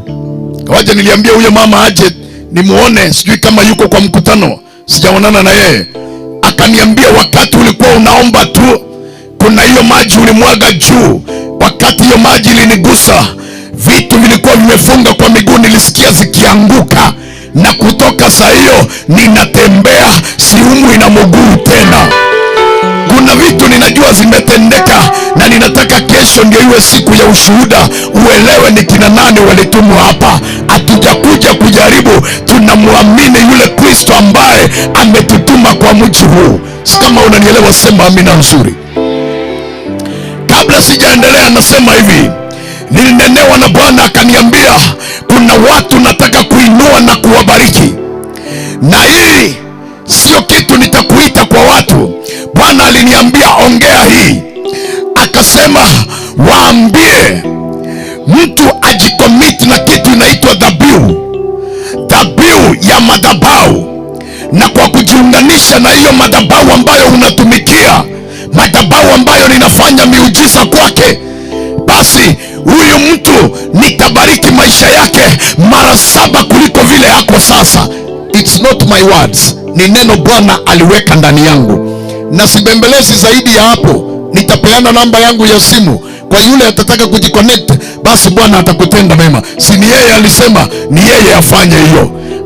Vile mtumishi wa Bwana aliongea jana hapa akasema, sio pesa tumekosa ndio tuje hapa. Ukiangalia hata hizo PA system ziko hapo ni vitu vya pesa vya bei ghali. Kuja hapa na waimbaji hawa wote ni gharama ya juu. Kwa hivyo sio pesa tumekosa kukuletea mkutano huu, lakini nimekuja nikwambie kile Bwana anahitaji kufanya kwa maisha yako ili utoke hapo mahali umekwama uendelee. Neno limesema Bwana asipoujenga mji, wanaoujenga wanafanya kazi ya bure. Bwana asipoilinda boma, wanaolala wakiwa wamechelewa wanakesha kwa sababu ya kuchunga hiyo boma, wanafanya kazi ya bure. Anasema kuamka kwenyu mapema ni bure na kuchelewa kulala ni bure. Bwana asipokuwa sehemu yako, hiyo yote unaita bidii itafanyika bure. Utapiga bidii miaka 10 lakini hauoni matokeo ya hiyo bidii. Utafanya kazi kwa miaka 20 lakini hauoni matokeo ya hiyo kazi. Baada yake utaritaya, na hata ukiambia watu ulikuwa umeajiriwa wanashangaa ni kazi gani hii ulikuwa unafanya, maana hata nyumba peke yake haionyeshi ni mtu alikuwa ameajiriwa. Lakini ukiwacha Bwana aijenge hiyo nyumba, hata wale unaita wachawi wa Kisii Abanyamesira hawatafanya chochote kwa hiyo boma, maana ni boma iliyojengwa na Bwana. Kuna watu walianzisha ndoa kwa tamaa zao za mwili, leo wanalia, wengine wameuana kwa visu. Lakini kama ungeruhusu Yesu aingie kwa hiyo ndoa, ajenge hiyo ndoa, basi hiyo ndoa ingekuwa ya kudumu. Kabla sijaendelea sana, nimeongea kuhusu hiyo dhabihu ambayo Bwana alinena na mimi. It's not something unafosiwa. Dhabihu ni kitu mtu unafanya uamuzi. Even though dhabihu ni kitu ambayo ina cost maisha, inaleta pain kwa kutoa, lakini hiyo ndio right ambayo Bwana alizungumza na mimi ufanye. Kabla ya hiyo, mtumishi wa Bwana ameniambia ingekuwa vizuri mkutano usiishe bila watu kutoa sadaka. Nataka kuombea watu baada ya ibada hii. Nataka kwanza, kabla sijaombea watu, uchukue sadaka yako kwa mkono. Nitaiombea ukiwa nayo kwa mkono, ndio ulete sadaka yako hapa. Sijui kama italetwa hapa ama watu waende kuchukua pale. Iletwe hapa kwa madhabahu, ndio mtu ajiconnect na hiyo madhabahu. Ashas, mtafungua hii. Samuel Bernard, utafungua hii njia tu, ama tutumie ile njia kwa sasa? Ngoja kidogo, wacha tutumie ile. Chukua sadaka yako kwa mkono, nataka kuiombea. Leo ninaombea watu hapa. Magonjwa yataachilia watu hapa. Utaona vile watu wanafunguliwa. Wengine mulilishwa vyakula vya uchawi. Hata ukijaribu kutibiwa namna gani, umezunguka kwa hospitali. Kuna kitu Bwana alizungumzia mimi kabla sijasahau. Akaniambia kuna mama akatakuwa kwa huu mkutano. Huyo mama yeye ni mgonjwa, anasikia kifua hapa inadunga mpaka kwa mgongo kule nyuma. Vile nimesimama tu kwa mkono wangu wa kuume, huyo mama the right hand yake hapo anasikia kitu inadunga, na anasikia ni kama inatoboa kwa mgongo kule. Umejaribu kupimwa, nilionyeshwa zaidi ya madaktari 3 umefanyiwa kwa, umejaribu kufanyiwa wanaita nini hii? Wanaita nini hii picha mtu anapigwa kwa kifua? X-ray. Umefanyiwa X-ray na ionyeshi ugonjwa wowote. Bwana akanionyesha ni mwanamke mmoja mchawi mweusi, na ni mama mzee ako na nywele nyeupe wa kwenyu. Ninakuongelesha huyo mama mahali huko unanisikia. Huyo mama ndiye alifanya kitu kwa kupitia kwa vyakula. Chakula alipata nafasi, akaingia kwa nyumba akafanya kitu kwa chakula, na ndiyo shida hiyo ilianza, na mpaka saa hii umekunywa madawa ya limonia, hiyo shida haikwishi. Akaniambia leo anakwenda kuponya huyo mama. Tonight it's your night. Usiwe na haraka kuondoka. Hebu shika hiyo sadaka kwa mkono niiombee. Inua hiyo sadaka juu.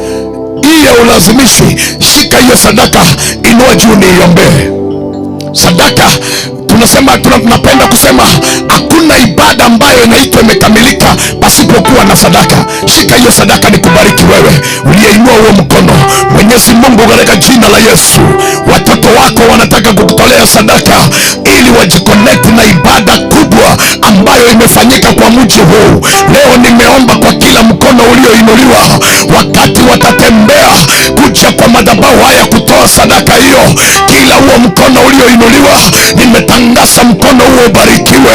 Nimetangaza mkono huo kwa kutembea kwenye madhabahu ambayo nimesimama. Watakapo tu nikaribia wakitoa sadaka hizi, wengine waanze kupona, magonjwa yatoke kwa miili yao, laana ziwaachilie, roho ya umasikini iwatoke, makazi ya kung'ang'ana. Kuna watu my father wanafanya kazi ya kung'ang'ana, anaamuka mapema, analala akiwa amechelewa, lakini kile amepata mwisho wa siku hata haiwezi kulipa school fees ya mtoto. Leo kwa imani chini ya mafuta yaliyoko juu yangu, watakapotembea mahali hapa kutoa sadaka, nimeomba maisha yao yabadilishwe. Wengine wanaishi maisha ambayo sio yake, anafanya kazi ambayo sio yake. Waliwekewa maroho za ukoo, roho za majina aliyoitwa zimemtawala. Ni roho ya mtu aliyekuwa masikini, hata afanye kazi namna gani, ile roho inasema hatubarikiwi sisi.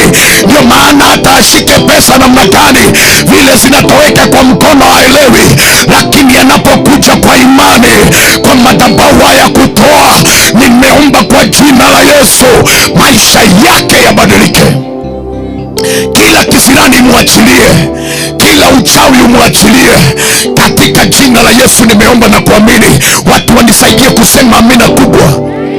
Tembea tu kwa imani, pitia pande hii, and I'm not forcing anybody. Chukua hiyo sadaka, tembea nayo hivi, uchukue baraka zako kutoka hapa. Madhabahu ndio utajirisha mtu, sio mtu anatajirisha madhabahu. Madhabahu ndio uinulia mtu biashara, sio mtu anainulia madhabahu pea ama utajiri. Madhabahu ndio upeana utajiri.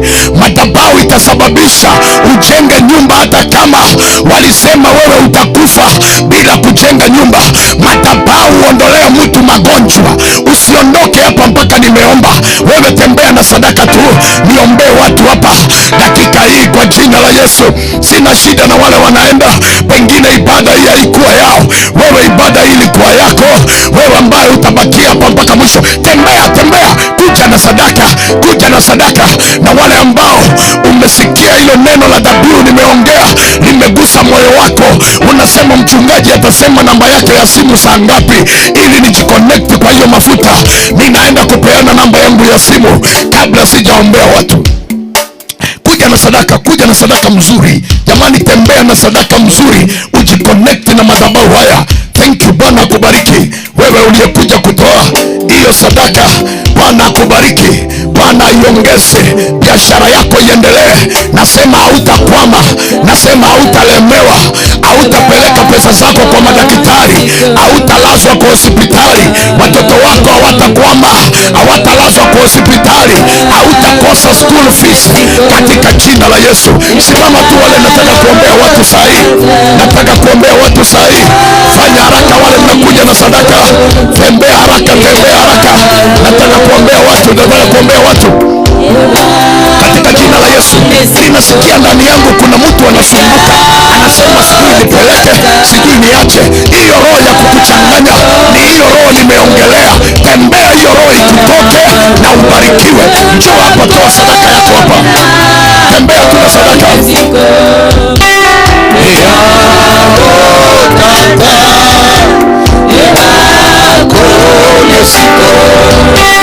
Yeah.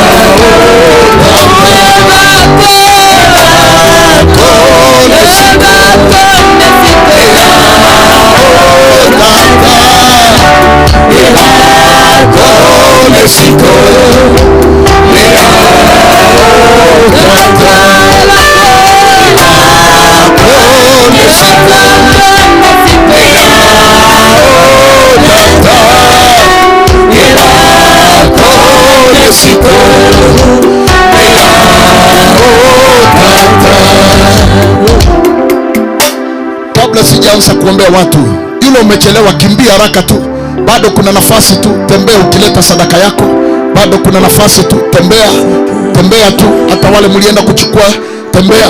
Na wale ambao unasema hauna pesa, unaweza kuleta kwa madhabahu na unataka namba ya simu ili utume sadaka yako pale, chukua namba yangu ya simu. Kwa wale ambao mnataka kujiunganisha kwa dhabihu, kila mkutano unaofanywa Bwana anakuanga amehusika pale, especially mkutano wa nafsi kukombolewa, mkutano wa watu wanaokoka. Bwana anakuanga amehusika kwenye mkutano huo sana, na siwezi kutoka hapa na kuondoka bila watu kubarikiwa, bila watu kukutana na miujiza. Siwezi kuondoka bila watu kukutana na huyu Yesu. Chukua namba yangu ya simu 0705 894 938. Asante kwa wale mnaendelea kuandika. Narudia namba yangu 0705 894 938.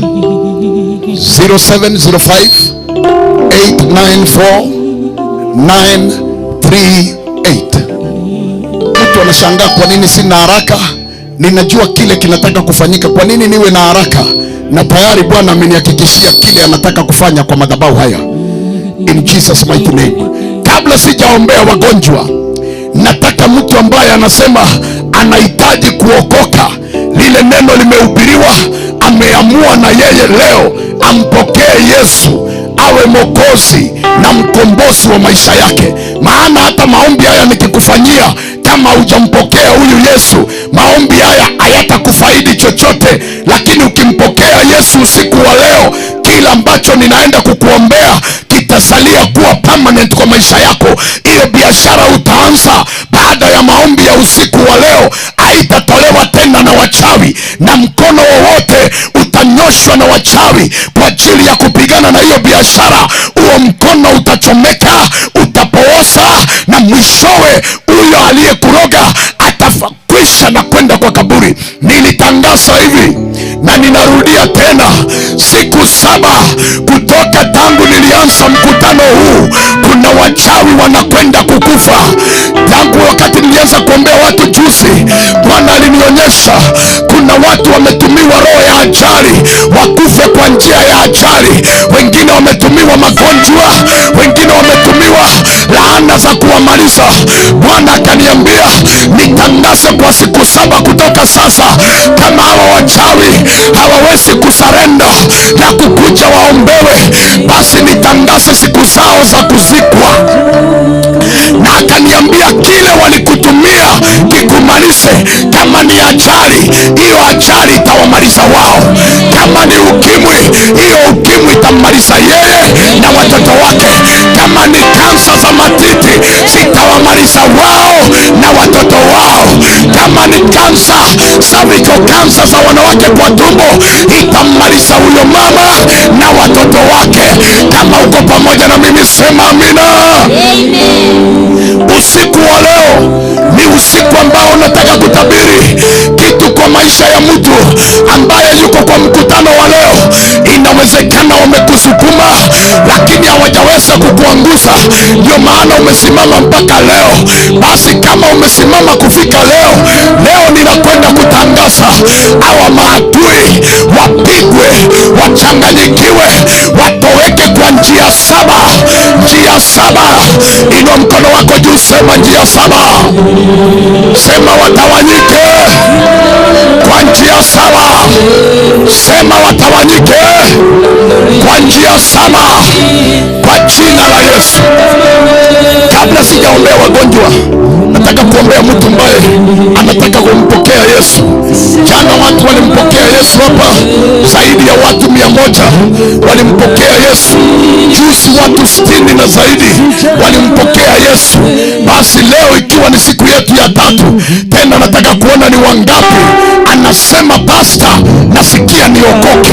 Nimekuwa mlevi, nimekuwa mwizi kama vile mtumishi wa Bwana amehubiri, nimetesa, nimeharibu ndoa za wengine. Mtumishi wa Mungu, hiyo kutabiri umetabiri mimi ni mchawi, lakini nimeamua kuachana na uchawi niokoke. Kama kuna watu kama hao hapa, unasema wewe umesumbua familia za watu, umekuwa kisirani kwa sababu ya uvutaji wa bangi, lakini baada ya kusikia neno umegundua huwezi kuendelea pasipo Yesu kuingia ndani yako. Uko hapa umekuwa mlevi, umeuza vitu vyote kwako, unasikia kujiua. Kuna mtu kama huyo hapa, nasikia Roho wa Bwana ananinenea. Umeuza vitu vyote, unasema kile kimebaki nataka nijiue niondoke duniani. Sikia nikwambie, Yesu amesikia hiyo shida unaongelea kwa moyo wako, na anataka aingie ndani yako akubadilishe. Wewe unaona umefika mwisho, lakini mwisho wako ndio mwanzo wa Jehova. Kama uko hapa unasema nahitaji kuokoka, mtumishi wa Mungu, inua mkono wako juu nikuombee maombi ya wokovu. Aya, sijaona kama wewe. Inua hiyo mkono tu juu. Mwenye nguvu namna hii, sijaona kama wewe. Mwenye nguvu namna hii. Inawezekana hujaelewa kile nimesema. Nimesema ninataka wale watu wanataka kuokoka. Nitaombea wagonjwa, nitaombea hizo shida zote unataka niombee, lakini kwanza nataka yule ambaye anasema pastor, nahitaji kuokoka, nimpokee Yesu kwa maisha yangu. Kama kuna mtu kama huyo hapa, inua mkono wako juu nikuone. Sijaona kama wewe. Tembea tu. Asha, zuia watoto, lakini ruhusu watu wazima. Tembea ukuje hapa mbele nikuombee wokovu. Hapa mmeinua mikono juu, kuja tu hapa. Usiogope huyu yako kama ako karibu na wewe. Hawezi kukubadilisha, hawezi kukusaidia. Utaogopa huyo msichana, na ni wewe unakufa. Utaogopa huyo mwanamke, na ni wewe maisha yako inaumia. Tembea tu. Nataka kuombea mtu wokovu. Kuna mtu tu baada ya kuokoka leo, maisha yake inaanza fresh. Baada ya kumkubali Yesu leo, maisha yake itaanza upya. Tembea tu, kuja. There is still time. Hata youth, wengine umepoteza familia yako kwa sababu ya pombe. Songa tu hapa mbele. Familia yako imeisha, wameenda, mke ameolewa, ameenda, amekuacha, alienda na watoto wako. Mungu wako unasema, pastor, nahitaji kuokoka. Pastor, nahitaji Yesu aingie ndani yangu. Pastor, nahitaji maisha yangu yabadilike. Songa tu hapa.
Ninataka kuamini haujalazimishwa kufika hapa. Ni kitu tu umeamua kutoka ndani ya moyo wako baada ya kusikia neno la Bwana. Sio eti umelazimishwa kufika hapa, lakini iwe ni kitu umeamua. Ikiwa ikiwa ni kitu umeamua utadumu kwa wokovu. Nataka tu kukuombea. Sikia nikwambie kitu haujui. Saa hii mbinguni wale malaika walikuwa wameasainiwa kwa kazi na wale hawakuwa kwa kazi wote wamesimamishwa. Kuna shangwe mbinguni kwa sababu ya maisha yako, na kwa sababu ya hiyo Bwana hawezi kuruhusu kuwe na shangwe mbinguni na maisha yako ibaki namna hiyo. Inawezekana umefika mwisho, lakini Bwana ataanzia hapo mahali umefika, ataanza na wewe maisha mapya. Nasikia nikutabirie namna hii, hiyo uamuzi umeamua ni uamuzi wa busara. Hautaregreti kitu umeamua usiku wa leo, na hautasahau hii siku, maana kuanzia leo utaanza kuhesabu baraka za Bwana kuanzia 1 mpaka 12, vitu ambavyo Bwana anakwenda kufanya kwa maisha yako. Kuna watu walikuona kama marehemu, kuna watu walisema umefika mwisho, kuna watu wamekucheka, lakini nataka kusema kuna turnaround inataka kufanyika kwa maisha yako.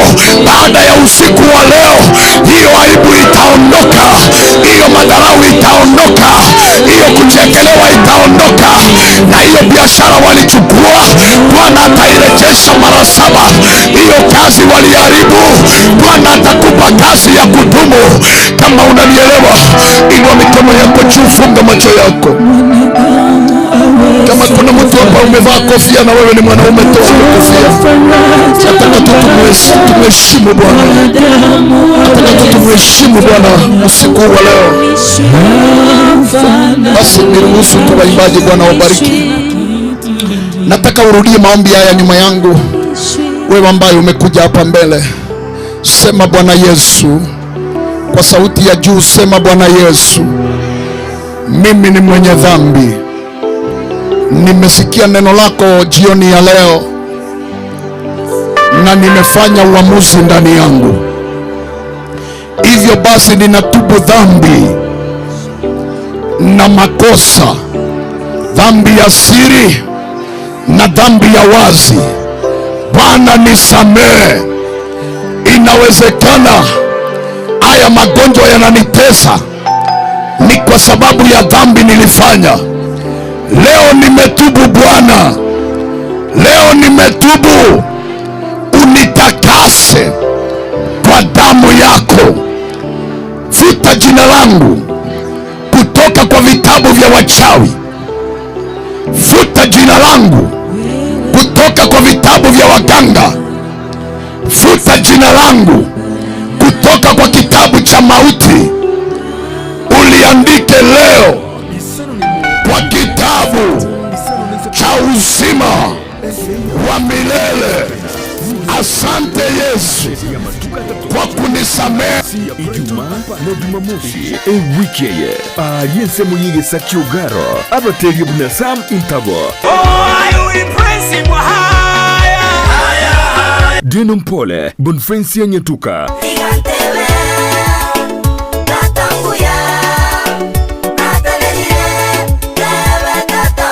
Vincent Onyanja Shalom Kwaya amuna banda bange Vakurawa na Douglas Otiso